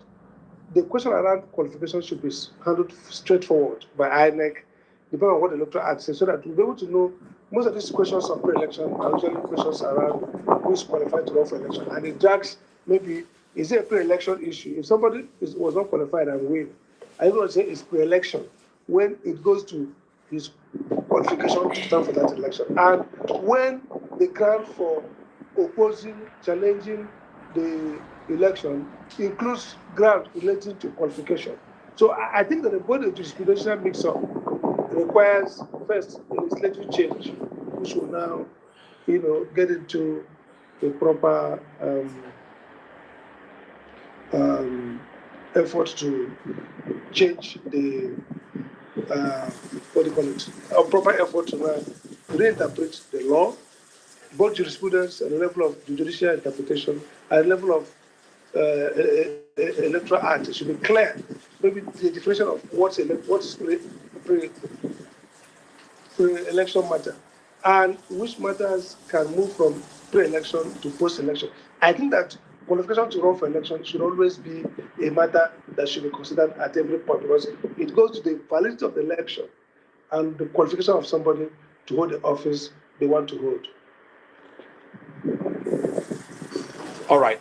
A quick question, Dr. Amadi, before we go to the next set of questions. From your personal perspective, do the current Electoral Reform Act going on at NAS, the National Assembly, do you think it's a real thing? A lot of people are very skeptical about the process. Do you think it's a real thing, or is it just mere window dressing, in your opinion? Sorry, can you repeat again? I'm sorry. Okay. Yes, I was asking about the Electoral Reform Act currently at the National Assembly. If we were to take a poll on this space, majority of people think it's just they're just stalling for time and it's just mere window dressing. What is your take? Is it a real thing in your opinion, or are we just doing business as usual? I think they will pass it. I'll be shocked if some of the changes made are real. I'll be shocked. The impression I'm getting from the guys working with them, the technical people working with them, is that they are serious this time, and that they will, pass the bills. They will pass significant changes to the Electoral Act. While there's now concern around timing, the idea is that they need to do something before the next 2 weeks. I'm supposed to be speaking tomorrow, traveling and speaking at the EU retreat for some of the NGOs running elections, and there's concern around the legal framework and whether things will be finished on time for election. So let's hope that the Senate will not, surprise us widely. We expect that 2 key issues will be there. The electronic transmission mandatory will be there. There's also, for information I have, regarding foreclosing of election witnesses, election management. There are some changes as advocated by many lawyers who have had election cases. So those are things we expect to see. Thank you, sir. All right, Seeking, do you want to go ahead and we can take the next set of questions, right? Yes. Just to remind everybody, by 7:30, at most, let's say 7:45, we'll have to let Dr. Sam go. He has another engagement. In fact, 7:30. Okay, 7:30. We have to let Dr. Sam go. So we are going to be, but possibly take one or two more questions. Before that, Dr. Sam, we thank you for coming to this space, and I'm also following your engagement with the electoral reform and deepening the conversation of electoral importance in the Southeast. And I recognize that one of the Kenya Online has also started, sensitizing the importance of engaging in the Southeast. That it looks like it's a little bit silent now, and I want you to speak on how important these two ideas you're championing are, and then the two speakers we have raised their hands can go, and we call it a day. Sorry, can you repeat again? The engagement you've been having about electoral reform and Sure. And deepening the electoral conversation about the Southeast and journalism. Like I mentioned, one of Okay. the No. Yeah, I get online. it. Go ahead. Yeah. So we are. I'm doing a lot of work. Abuja School have the Deepening Democracy series of policy dialogues we hold regularly from time to time. That to help to articulate positions. We've also working with the House committees or the minority leadership in the House. We also have a major project we're doing, hopefully with Ford Foundation, to engage INEC to help strengthen INEC processes. So these are some of the issues we are working on, and we also, monitoring. We have the election observatory. The idea actually is three things we're doing. One is to stimulate participation, the voter and other, is where the South is. We've had some meetings with the church. On February, I'll be speaking at the Catholic Secretariat Conference on elections, what should be done. That's ongoing. We're institutional reform, and that's both with the House legislative advocacy as well as agency engagement with INEC to propose institutional changes. And ultimately, we're also working to build capacity of civil society to better monitor, the process of electoral reform. So we are a lot of things on the card, and hopefully, the problem with media is how they will be able to. The media ecosystem is so many of them are partisan. So, but at least the mainstream was like New Central. They have told me they want to focus on big work on elections, election integrity, monitor, report what's going on, so that they're able to shape the performance of the electoral institutions. So hopefully it will be good. We'll go forward to watch what's going on. All right. Thank you, Dr. Sam. Elvis, go really quickly. Okuta 3. Yeah. Okay. And lastly, the pharmacy, so that we can give Dr. Sam some time. Yeah, if we can put them all together, Elvis. Sorry, Okute, hold on. Okute, hold on a second, please. So if you can put them all together between Elvis, Okute, Malam Eze, pharmacies, we'll put them all together, and then that will be the last set of questions for Dr. Amadi before he takes his leave. Okute, please go ahead. Okay. Good evening, Dr. Sam. Please, my question is just straightforward. With what we have observed in the ADC coalition, and from all the commentaries we've made so far, in the ADC aligning towards, more likely towards Atiku, is it not better, going from the lessons of the 2023 presidential election, is it not better that we save all this time to build a party with the ideology of P2P across the nation, and save the nation, save the time wastage in trying to make Nigerian politicians that we have seen in ADC, trying to convince them not to have a monetized primaries, because certainly the ideas of having a candidate, adopting a candidate unanimously is near impossible. Then, do we really believe that forging ahead with this ADC will give us the desired result? Why not spend all the time and build a party around yes. PO's idea? Great question. PO. Yes. Yeah, great question. Thank you very much. We're running out of time. So let's go straight to Elvis. Elvis, go ahead. And let Balale go, since he has not read. Let Balale go. Oh, okay, great. Thank you. All right, Balale, jump in real quick. Yes, thank you. I mean, I basically have to run down to come and just. My own is not even a question, Doc. Please, I just wanted to mention that the rate of registration in the Southeast is abysmal, right? It's very abysmal. I'm actually going to your most recent tweet to go and add you and give you the data, like the charts. So please, if there's anything we need to do to ramp up those rates, it will be very helpful. Phase 1 is completed. When phase 2, and I think the final is going to be phase 3. So if there's anything at all we could do to improve that voter registration participation, it needs to come up. I think we're the lowest in the country. You know, I'm seeing crazy numbers, like something like registering one person per day. It's beyond. Thank you. All right. Thank you very much. And also to add to that, many have questioned the legitimacy of those numbers, by the way. Thank you. Let's go straight to pharmacies. Jump in. Yeah, good evening, Dr. Amadi.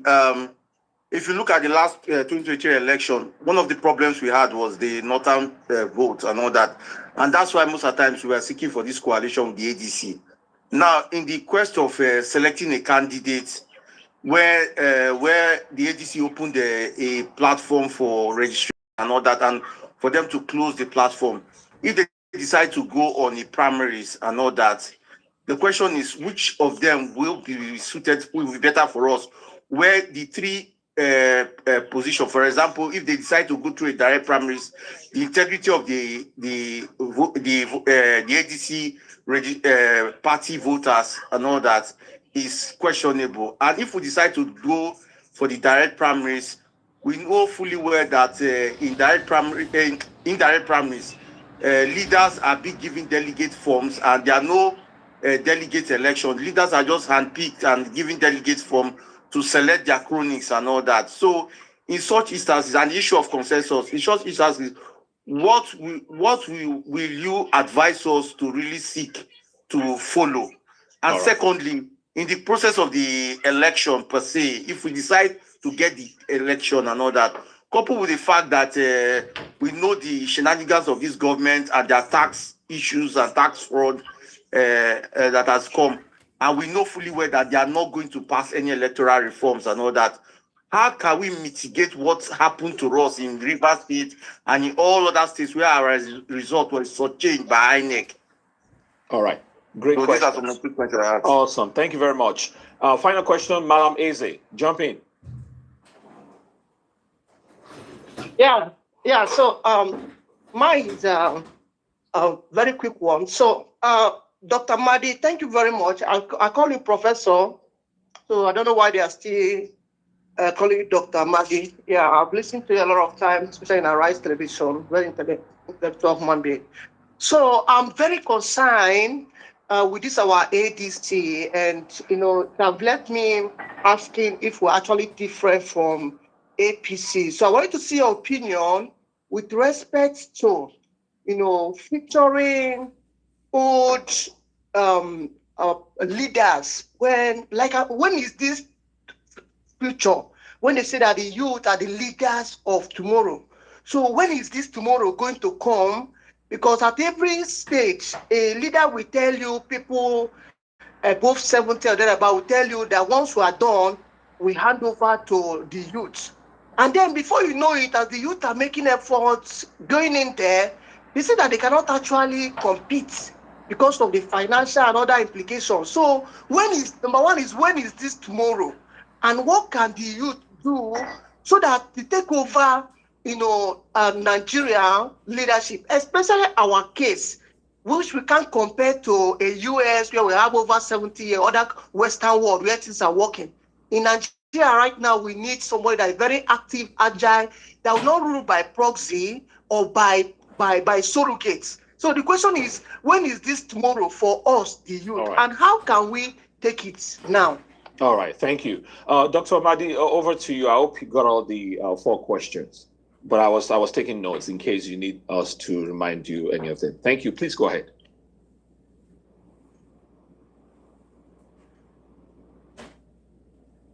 I think Dr. Amadi is no longer on the space. Okay. No, he's on the Oh, he's here. Oh, okay. Please go ahead, Dr. Amadi. I will just be quick. If I miss out, then maybe next day. First, the last one. I mean, when you leave the university, you run a policy center. So I prefer Dr. Sam, but anyone you call me, I'll answer. But more importantly, I think that we need to be realistic and also determined that we will say no.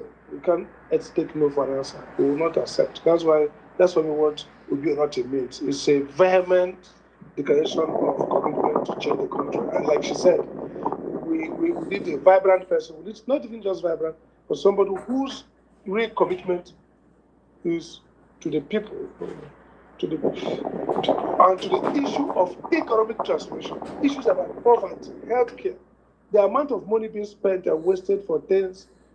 The people say there's no money. There's never. I think people say funding goes with priority. I don't have money. The reason I have, if I have to change my car, my child is in school. I pay a lot of money for her in Nigerian school. They're there. I have relatives who are in school. So I can, this Christmas, okay, why don't I change my car? But I look at what will cost me here in Lagos. I look at the people I'm going to pay their school fees. Some of my late uncles, their children are paying school fees. It's priority. So if you have a government that does not value the people, because the people are not central to this guy. If Peter Obi uses the money he used, for example, say, stop giving nurses and doctors and give it to political actors, they're telling him, use it to do campaign. Don't give to the delegates, let's win power. If he does that, it shows clear that these nurses and students don't count anymore. It becomes a political, that's what you have to do, a club of aristocrats. Then they'll be telling you why there should be subsidy, why you should pay more, because they're looking at the balance sheet of big business that are doing well. Secondly, the issue that someone also raised about maybe build a new party. Ultimately, I can tell you, the best thing would be to build a movement, transform. Again, maybe it's not the party. See, if after 2023, we had settled down to expand and deepen the Obidient movement into a new movement with structure, with system, structure, messaging. The Obidient movement will keep on recruiting until it doesn't need to be a party. It will itself adopt a party or set up a party and use that party as arm for election. And enter into strategic alliance to win power with other parties. So yes, but in the short term, you have an election to run. You have to realistically say, where do we go and win power? But ultimately, the idea should be to constitute a political movement that can generate a political party. The third point, I think probably I've lost many of them because I was registration in the southeast abysmally low. I've been taking that. And do you trust the credibility of those numbers? Well, the point is that I think they're credible. I think our people are the fastest in getting the solution with the system. Especially people who are run their own economy. So they just say, what the heck? What the heck? What do I have to bother? What do I have to lose? What do I have to gain?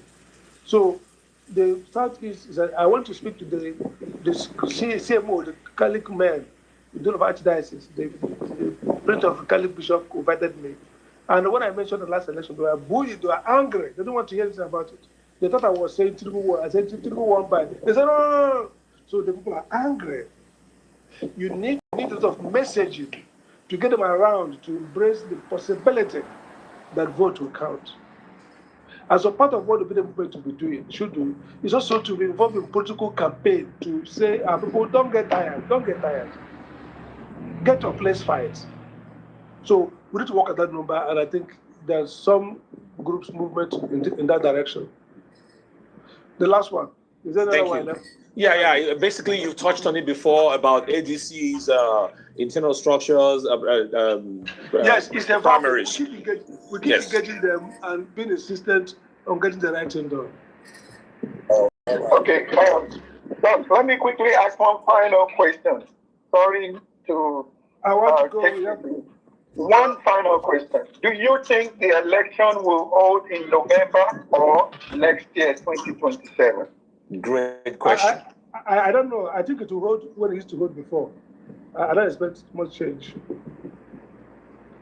It will hold as usual. Okay. Thank you very much, sir. Thank you for your time. We appreciate you, and I'm going to yield back to the host for a final remark. Yeah, thank you so much, Dr. Sam. Thank you so much, Dr. Sam. And if we have the opportunity, you know, you are a mentor to most of us here, and we have all been filled with happiness for this space, what you have taught us today, and how you spoke to us, and you know, you validated a lot of things we believe in. We thank you, and as we're here, we are also going to let us know. We also support your movement on what you're doing. Thank you. Thank you, everybody, for joining. Thank you, the Obedients all over the world. You are awesome. You know, I can always bank on you guys. You know, you did it again. Thank you all. And let's leave the space running for another time, do some analysis. Tudo, take it over. Okay. Thank you, C. King, for this space. Thank you to you and the leadership of movement in diaspora for making it possible.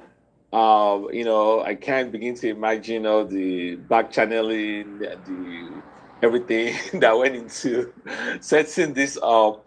You guys are amazing. Thank you. What a way to start our day for those of us who are just starting our day. I think it was a great space. I think that it was good. And like you're right, I think you captured it for me, C. King, hearing somebody in the position of Dr. Sam, Amadi, to lend credence to what many of us already believe or what we're doing. A bit of a shameless plug. He referenced my tweet about giving clarity to what Peter Obi or nothing means. You know, I tweeted earlier this morning, and he retweeted it. By the way, I mean, I felt great. I don't know about you guys. You know? Yeah, I saw that. You don't blow. I don't blow.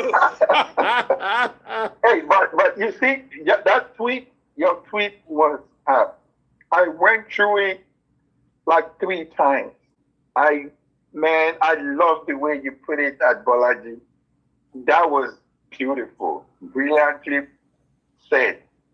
He should have really explained himself better, other than giving that hogwash response. That was not appropriate at all. But good job, Tudo. That was a very wonderful tweet. Thank you, my leader. And let me say this for those seeking, please kindly allow me to pin it on the jumbo. For those who may not know what we're talking about, so the tweet is right there. Go ahead. Thank you, sir. Thank you. So what I was trying to Tudo, you didn't even say I retweeted it, Tudo. I'm just kidding. I mean, you're my boss now, so I mean, you. No, it's okay. Thank you. So no. So like you rightly said, like I was disturbed, to put it mildly, that these are the people that want to give us a new Nigeria, and I think we have to do better in this country. Right? You cannot just come out and dismiss the sentiments of millions of Nigerians, and say we are divisive, we are causing, we are tearing the union apart or the coalition apart or whatever words that he was using, and we're not working towards unity and all of those things. And we've been hearing those things before from surrogates, from people who are, on the side of certain candidates. But to hear that from our leader was disappointing, to say the least. And so I had to, basically tweet at him and to say, sir, if I were you and if I was in your position, this is how I will address this issue. I mean, that was what I was trying to say. You don't come and dismiss Peter Obi or nothing is coming from somewhere. He did not exist in a. For those who don't know the history of it, we're not saying if Peter Obi doesn't get elected, we will burn the country down. I know that's what many people want us to say, but that's not what we're saying. What we're saying is that it's a slogan that was born out of necessity because we observe that this process that we believe in is going in a certain direction, just like business as usual. And we frown at that. We reject that with every fiber of our being. And so we're saying, if this is the way you want to go, we're going to have to take a different position. So we set our boundaries. And to say it is Peter Obi or nothing, meaning if you thought that the reason you brought Peter Obi on into the coalition was to legitimize the coalition so that you can get all of the Obidient support, well, you're mistaken. That is not how this is going to work. And because you supposedly want to, play to the gallery and dance to the tune of certain elements in the coalition, it's not going to work. Nigerians are demanding and yearning for a new process, a process that is marked with credibility, openness, fairness. That is what we're talking about. So that was what I was talking about. And I'm glad that he saw it, he retweeted it, a lot of people did, and it's on the jumbo for those who haven't seen it. I hope Bolaji read it. I really hope so, because I tagged him. And I hope he saw it so that going forward, they can begin to adjust their messaging, right? You cannot talk down to Nigerians. You did see. Okay. When you tag somebody, you know that tweet will be right there. He gets tagged a lot on so many things. So yes. But no. So anyway, so that's what I'm just trying to say real quick. Finally, speaking, our leaders need to learn to respect us. The days of Baba Sokpe are over, right? A new chapter is opening. We are ushering in a new era in Nigerian politics. So the days of condescending, talking down to Nigerians, those days are over. And so, Mr. Bolaji Abdullahi, what you should have done, I made some recommendations. Acknowledge where the origin of that slogan, what was the reason for it? Respect our passion. And you need us. You need us. You don't talk down to us. You don't lecture us, right? You come and say, hey, even though I understand where the phrase is coming from, I am hoping that we can continue to have series of conversations in this coalition so that we can all be on board and build a very strong coalition towards 2027. Because, hey, after all, we still have the national general elections to go about. If this man had talked like that, we are not crazy in our heads, right? We will applaud him. But you don't come in a space and talk down to us, disrespect us, the same base, right? Robust, organic base that you need to show up this coalition. You don't do that. You don't do that. So that was why I felt the need to reply and to tag him. All right. Thank you, Seeking. Good job. Good job. Guys, I want to call something to you guys' attention, please. Please, guys, there is a space that would be coming up frequently. It is called the Fire for Fire space.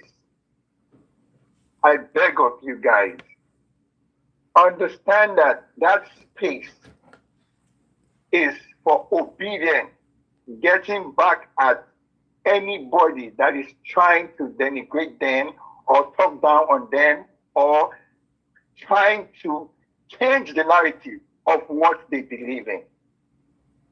If they come at you, understand that it is not from an angle of hate or disrespect.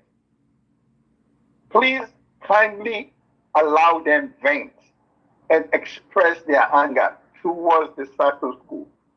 They want to make their voice be heard. they would get to that point where things will normalize. But for now, they are working on a different adrenaline. Please understand that. If you go there and you see that you can't be comfortable, please just leave them alone. I get a lot of messages. They've been sending me messages about the fire for fire space. I can't say nothing. Let them vent. Simply let them vent. They will be all right. It is allowed. I just want to put this out there. I cannot tell them not to do anything. I was there too. They came at me. I was. That's the truth. But I won't take anything personal. I don't want to take anything personal there because I know their mission. It is high time we express the opinion, feelings about what is going on in the ADC. So I just want to put that out there. Let us declare that. Speaking, go ahead. Thank you, Mac, and thank you, everyone. And there is something also I want to bring to our attention, and this is that's what I approach Dr. Sam, the conversation, what he's doing behind the scene, and what he has seen going on in the southeast and the electoral reform and the participation of the southeast. And again, I found that a lot of people are doing certain things, um, in the space, in behind the doors, behind the screen that we don't know. One of them I found, I actually spoke with the group that I knew, group of journalists. I was like, they are the Ikenga online. I asked them, what are you people doing? You keep doing. You know what they told me is like a certain area in the southeast. How many journalists do you have? How much news do you even get out of there? The ones that are even employed, most of them are underpaid, or most of them are part time. So what we do is to bring the news, bring this information so that people can, we are almost like an NGO trying to, make sure the news from those areas are being sent out to people, understand what is going on, because a lot of people don't know what is going on, which is one of the things Dr. Sam is working on. I'm like, okay, so and those conversations all put together with what we are doing as Obidient, I can't thank you guys enough. This is actually my first space. I apologize for the glitches but it cannot be any better. Having your first space. Don't worry, C King. You started with a blast. This is Some of us have to crawl from the bottom, but you just took it from the top. Yeah. So hey, Tudo, I want to say this, C King. We have already found a host for the diaspora, so you know. So it's not only Tudo. We found another host for the diaspora, so you know. Be ready. Soul is giving thumbs up. Soul is giving thumbs up. Elvis is giving thumbs up. So seeking, that's a good one right there. Well done. Yes. Keep it up, bro. Yes. And let's keep up like what I am super energized because somebody the person of Dr. Sam, validating our opinion, our idea, telling us you are not wrong. When I spoke, I meant, I referenced one time when Professor Wole Soyinka calls us fascists, whatever he called us that time, and I listened to one of the Arise News analysts, actually, Constance who said, he got it wrong, and saying these are young people who are not happy, frustrated with the generation of Buhari, the generation of Tinubus, and all the rest of them, whom the country gave its best. And they are returning this country in a broken form to these young people. And still wouldn't leave the space for these young people to fix or patch the country they're already broken. So they have no right to be mad at us. We are actually in the right. So, I like the fact that we're having this conversation. We have everyone, all the people we have here, can, I can't thank you guys enough because the other group, the Fire for Fire group, hosted this space almost 24 hours till dawn. Tudo hosted one, and let's keep the energy going. Valena called a meeting first thing in the morning. Behind the scene, everybody is putting in their work. Guys, let's feel energized. We're gonna do a little bit more of this. We can walk and chew gum. Thank you. I think some people have their hands up to speak. Yeah, thank you, my brothers. Thank you. I just want to thank all of you again. And now, I think now it's very clear that this is a call for action. It's a call for action. It just shows that we have the task ahead of us is very huge, but it's not impossible. It means that the Obidient movement, home and abroad, we need to come together. The leadership and the stakeholders need to come together. And we need seriously to have a plan of action. Because Dr. Sam Amadi has also actually confirmed that we are on the right path. But there is an important thing he said too. He said, even if it is going forward with an open primary or whatever, we are not going to dollarize the process, but we will also need funding. Even if we're going for an open primary, it will cost money. So if you're an Obidient on this space, we will soon be starting up an Obidient funding, and $5 funding for B2B's ADC primary. This money is a commitment from you, and it is a money that will actually go, even if we are sending people to the open primary, it will be with that, but the framework for that will come. Me and Mark, we've discussed about it, and that as we go ahead, I think we will make that clear. So please just get involved and find out how you're a diaspora, you have a lot of influence in your local government, in your family. Get people involved, find out who is the ADC chairman, follow the process of what is happening, and let's get down to the real action of doing the job. Because the only way we can talk about what is happening is creating the activities that will happen, going from talking to action. But the talking is very important. Thank you very much. Yeah, thank you. I think we have Field Marshal, one who wants to speak. Velele, I'll go to Field Marshal. He never had opportunity to speak during the time Dr. Sam was here. And after that, Velele goes, and Malameze, you have your hands raised, and then pharmacies. And before you guys go, Mag, Soul, the group, leadership group, please, whenever you have time, anytime, even if it's a WhatsApp call, I would like to, have a conversation with you guys, if you don't mind. No, that's not a problem. But real quick, please, Field Marshal, I beg of you, please give me 1 second, a few minutes. And I noticed we did not have any question from a female. I noticed no female had spoken here today, which is strange. Please, Field Marshal, if you don't mind, can we allow Angel Florence speak? She's been anointed as the Angel Florence of the FFF space. Yeah, to that Mag, I did my own best to do that. I was looking through the people attendance. I think I sent Priscilla invites to speak, and I don't think she took it. Like I was sending Velele, he finally came up. I kept sending it, So, right, I know you did. I saw those invites that were not accepted. So I know you did.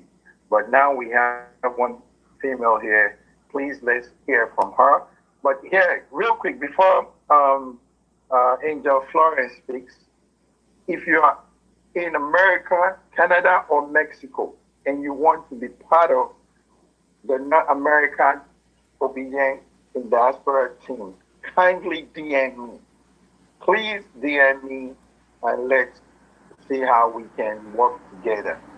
Anybody here, if you are in North America, Mexico, Canada, kindly DM me. I would like us to do something. Thank you. And I yield to Florence, Angel Florence. Go ahead.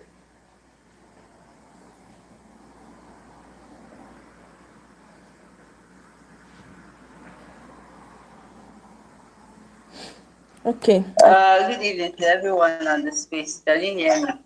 This ends your long gone metro too. I came in quite I came in quite late, but I heard the last speaker was actually talking about creating a funding account or something that will enable us fund the primaries and stuff. For me, I'm not comfortable with any primary, direct or indirect, because looking at things already going on in ADC, the way they are moving in terms of what they are saying, the way they are acting. They've said it several times that if you fear Atiku is going to dollarize the primary, go get your own dollars. The what's stopping you from your own dollars to buy delegate. We've had them say these things with that confidence and boldness. So I don't trust them to conduct a free and fair primary.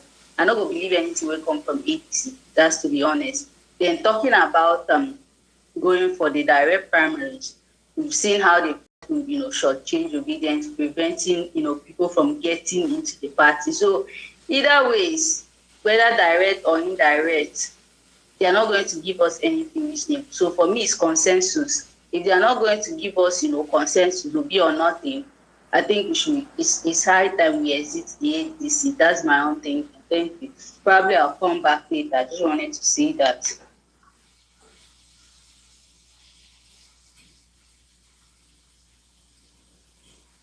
Hello. Can you hear me? Yes, we can hear. Yes, Florence, we heard you. Yeah, we heard all you said. Thank you. It's well noted. Obi or nothing still stands. Obi or nothing is our slogan. Obi or nothing is what we stand by, we believe in, and we will continue to preach. You understand? So yes, we're pushing for a consensus, and we will stand by it. But I mean, like Dr. Sam said, the party will come up with something that would work for all, preferably consensus. Any other thing, we will go in there, we will fight for it. And if we don't believe it will work, like you said, we have every right to pull out and do something else. So let's go in and let's fight for it. I mean, teamwork makes the dream work. I know we will get our wish. I know we will make our dream a reality. We would not stop. We would not give up. So let's keep speaking out. Speak out and let the universe hear you, and everything will align. I support you. I'm with you 110%. It will be or nothing. Thank you, my sister. So, Field Marshal, take it away. Sorry to cut in. Field Marshal, just a minute. Sorry to cut in again. You talked about we will go there and fight, and when we don't get it our way, we can move about. That's where the issue is. Once we go in for a primary and by crook or by hook, you are not named the candidate, you're lost, like you're toast. You can't go to another party. I didn't say we'll go for primary. We are part of the coalition. Let's go into ADC and continue to lend our voice and speak up. But they're not allowing us come in. That's the issue. They're not allowing us come in. Flora, my sister, people are registering. They will continue to go. We will go there and make sure they allow us. It is either yes or yes. You get it? They will provide a membership card. They will provide a website. They will provide the necessary things for us to get into that party. We have to be part of the ABC. All right? When you go in, when it's time for one thing that majority is not in agreement with, what will happen? They will rethink. But when you're fighting from outside, what are you going to do? They will not rethink. Don't notice it. Then we will go. We have options. That's the issue. Like, how soon can we show them that we have option? Because these people have mastered the act of using delayed tactics. You could actually hear some of them say, "What if we decide to put the primaries in December?" These people know what they are doing. So it is high time we stamp our foot on the floor and say, "Give us this thing now, or we leave now." Like, whatever we are doing should be now. Delay is dangerous. Have you heard this saying, which is what you're saying, eh? That thing their mother told them, your mother told you too, right? So the thing they think they know, we also know, right? So we will get there. When we get there and we see that nothing is happening, what are we going to do? We have plan B, we have plan C. Let's first be a team player. It is a coalition. Peter Obi said it's there. Go and register. Does not mean you are supporting anything that is against what you believe in. Your principle is your principle. If you stand by what you believe in and nobody can negotiate it from you, if you're not comfortable, what happens? You then dip. You dip and you go to your next plan. So let's not stay from outside and keep criticizing. We have our members there. Let's go in. Go in. And let's start the process. When we get to a point we don't feel comfortable, we're not going to wait till they say, okay, let's go and vote. We're smart. We know what they know we know. And that's the simple truth. But we cannot do anything and expect them to take us serious. At this point, we need to make them understand that we mean business. And that's where I would leave it for now. But thank you, I understand you, but I would say this again. Obidient, please go and register. Go to your local ward, local government, state, and register. Register. You can fill out the paperwork and register and say, I'm waiting for my card. When should I come get my card? And they will say, okay, we don't have a card, but my name is already there. Now, yes, when the time comes, doesn't mean you can't move if they're not doing the right thing. But they need to feel your presence. So let's go your presence.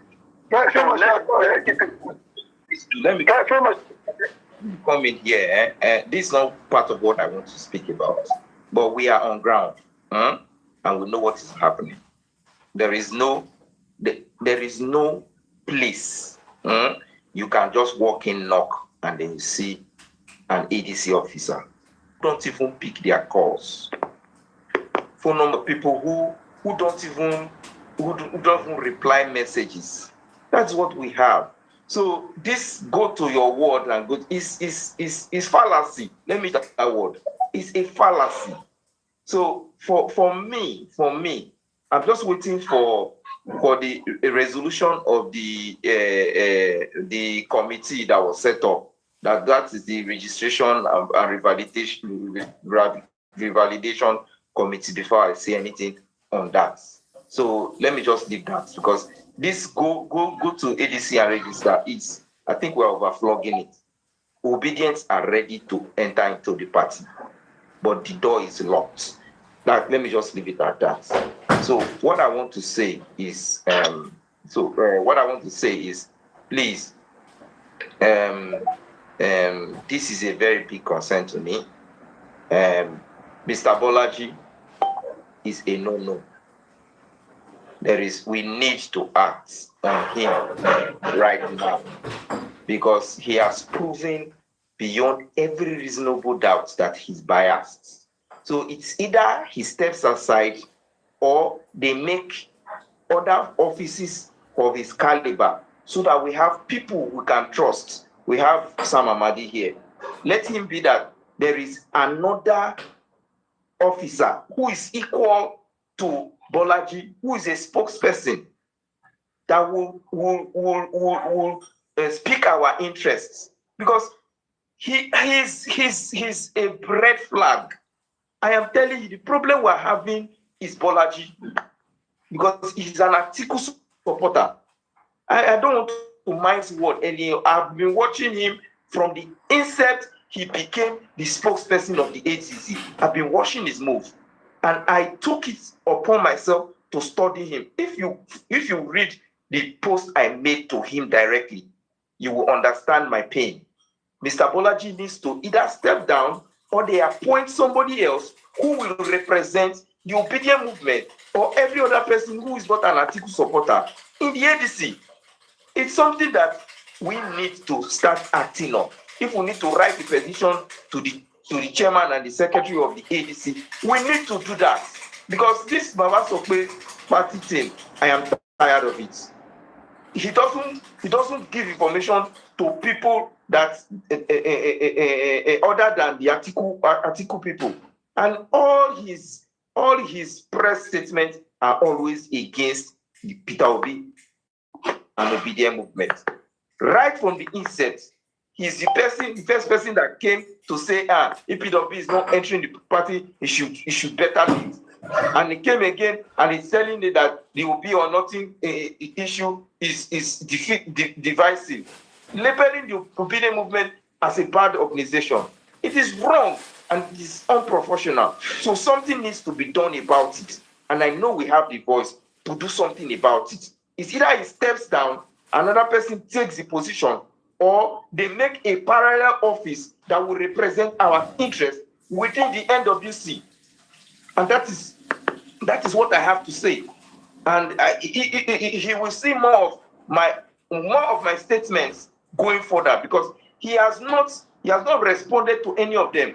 I remember when this issue started, when we first entered the party, I wrote him that people like Ima, people like Avri, people like other people are causing issues. He needs to look into it. He didn't answer. See, yet he still goes to these same people, and he listens to them, and he doesn't listen to the other party. Why we in a coalition?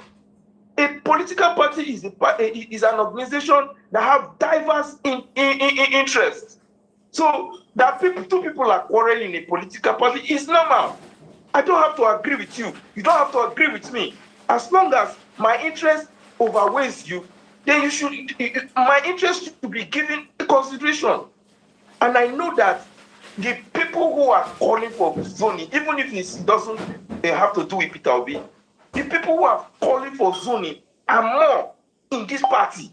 But they want to listen to only people that put their selfish interest more.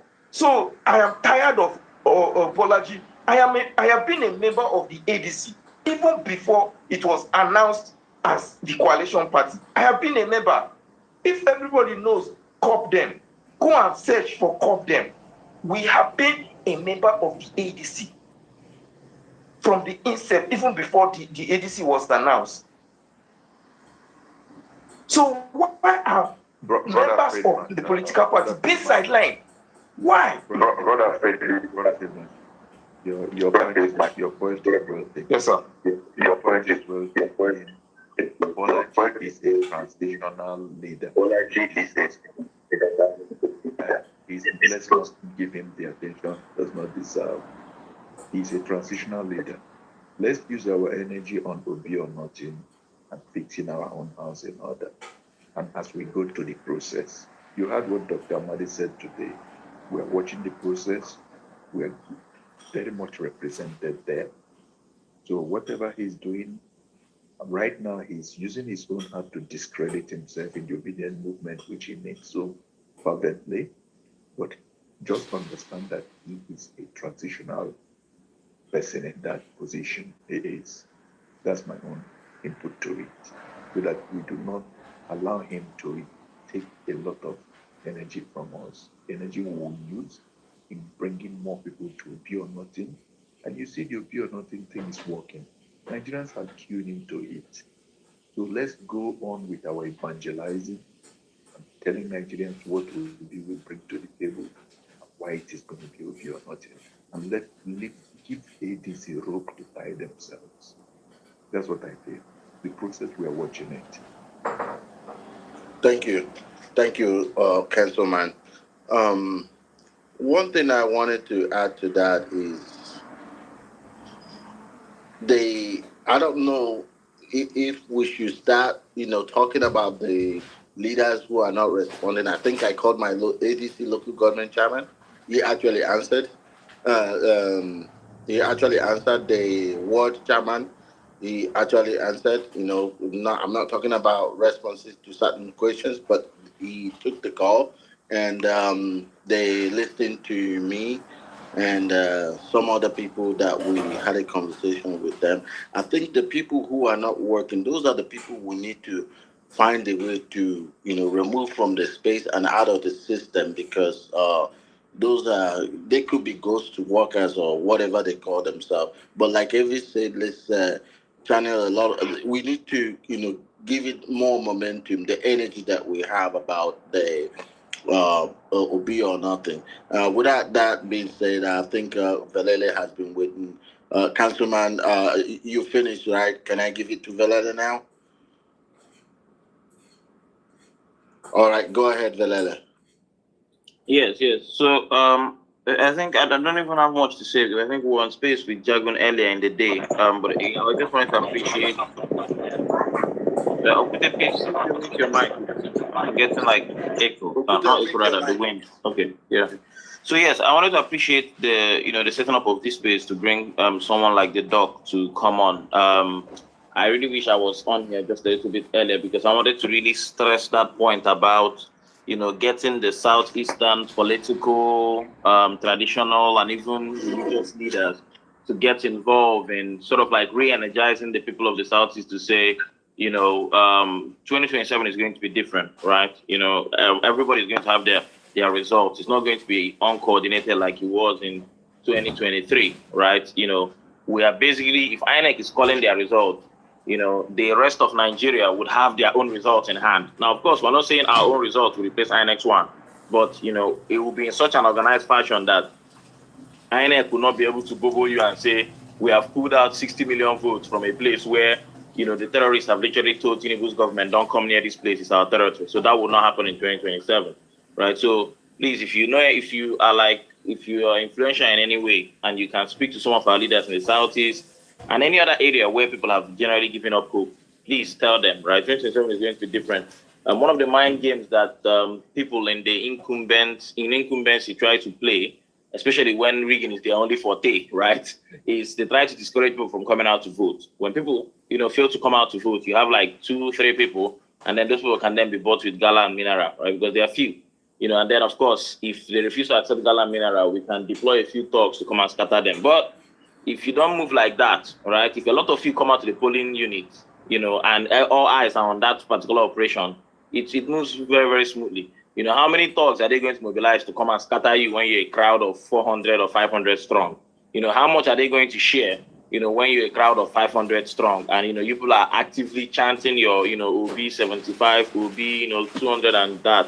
So please, motivating people to go and collect their PVCs, people who have either thrown away their own in frustration, motivating them to register for new ones or however they do it these days. I think it's lost and found or something.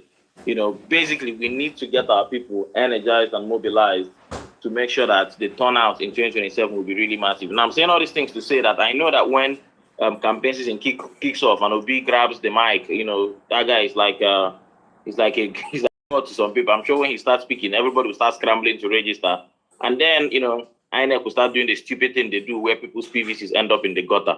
I'm trying to get us to prevent that rush, right? So right now, when things are a bit quote unquote slow, you register on your phone, you ask your neighbor if it's registered, you ask your son, you ask your friend, you ask your colleagues, you ask anybody, right, that's related to you. It's like, bro, should you get PVC before we carry on with this conversation? Should you get PVC before we carry on with this business transaction? Give me my change. I don't buy what I buy from your hand. But guy, how far you get PVC?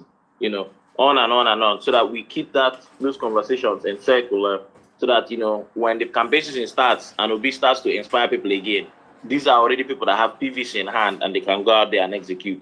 And then, of course, smart ballot, right, which is sort of like the platform that we're using to coordinate operations. So if you've not registered on smart ballot, try and register there. Go on Twitter and just type smart ballot. I think they are sort of like the only account with that name. And, of course, you see the followers that follow them, right? Check who is following the account and you'll be able to see the verified one.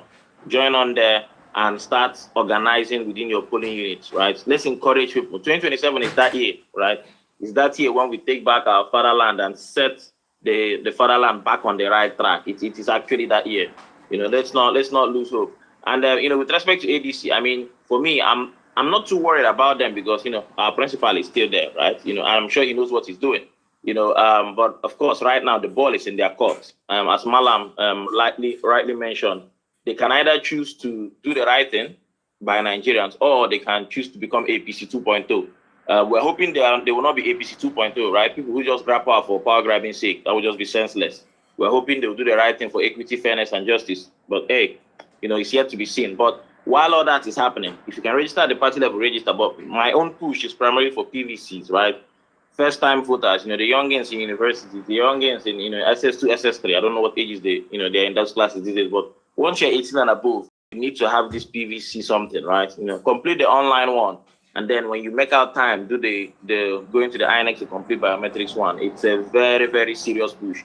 One of the reasons I believe that our democracy has gone the way it has gone is because a lot of Nigerians have basically abandoned their governments to run itself, right? We are no longer interested. And you know what happens when you are no longer tending to a plant? That plant will die, right? If you're no longer tending to your pet at home, that pet will be disheveled, right? You might even get sick and die. And I think that's what has happened to the Nigerian democracy and electoral process. A lot of Nigerians have basically given up on it or are viewing it in a certain way. So they don't really tend to it. And because they don't tend to it, it has become overgrown with weeds, right? Unscrupulous elements, and reprobates are basically the majority in our political space. So the more we can get people involved, and most Nigerian people are sensible people, the more we can get more Nigerian people involved, you can have, a lot more better political conversations and, have much better political decisions made overall. So again, thank you so much for this space. I hope we'll have more like this, right? Get another big person to come up on space as well, and sort of like give us his perspectives on how things are going.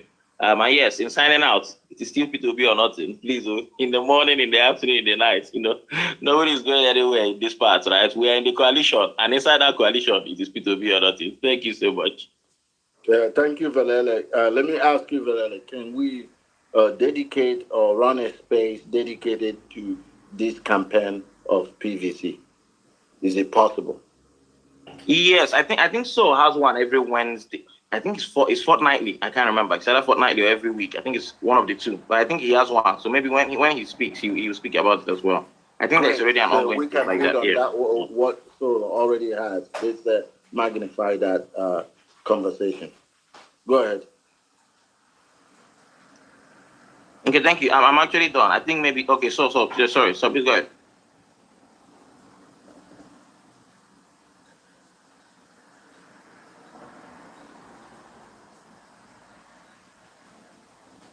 Mr. So, you're muted.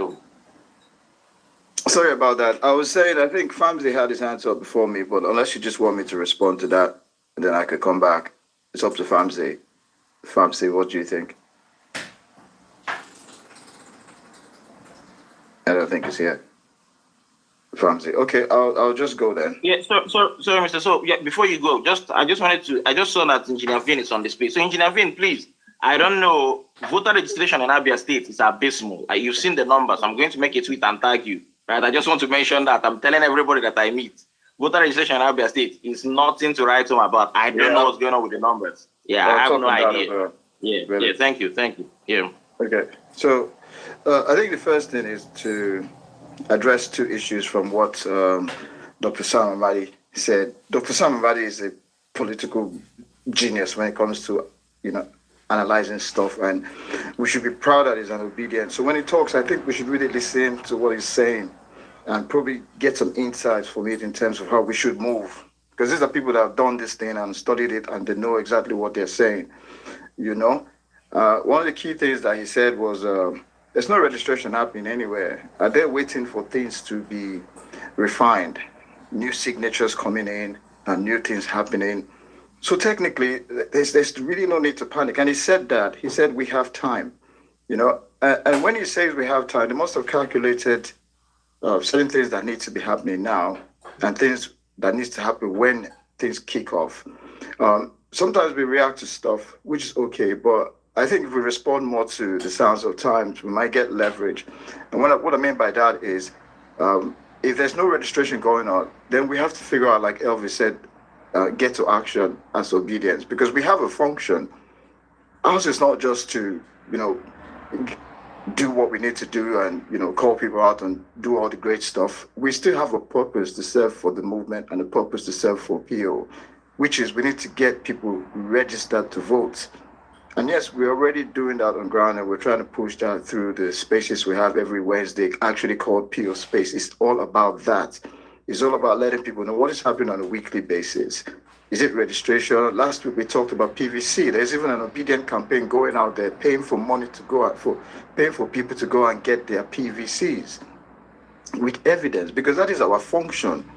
Our function is to make sure Nigerians understand politics on a level and know where bad governance is, so that they in turn can respond to that. And let it be that we are the one propagating it. We have a job to do.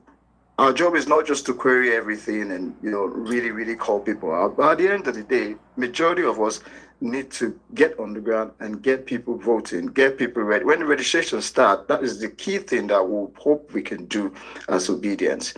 The party structure is there already. We are coming in. There's no special place for Obedience per se, because we're all going to go in as we are, as individuals. But the more we go in, the more leverage we have for the person who is politically inclined. So if I get into ADC and have some skill about politics, and I bring in more people, like the guy is doing in Yobe as we speak, he's going in, walking into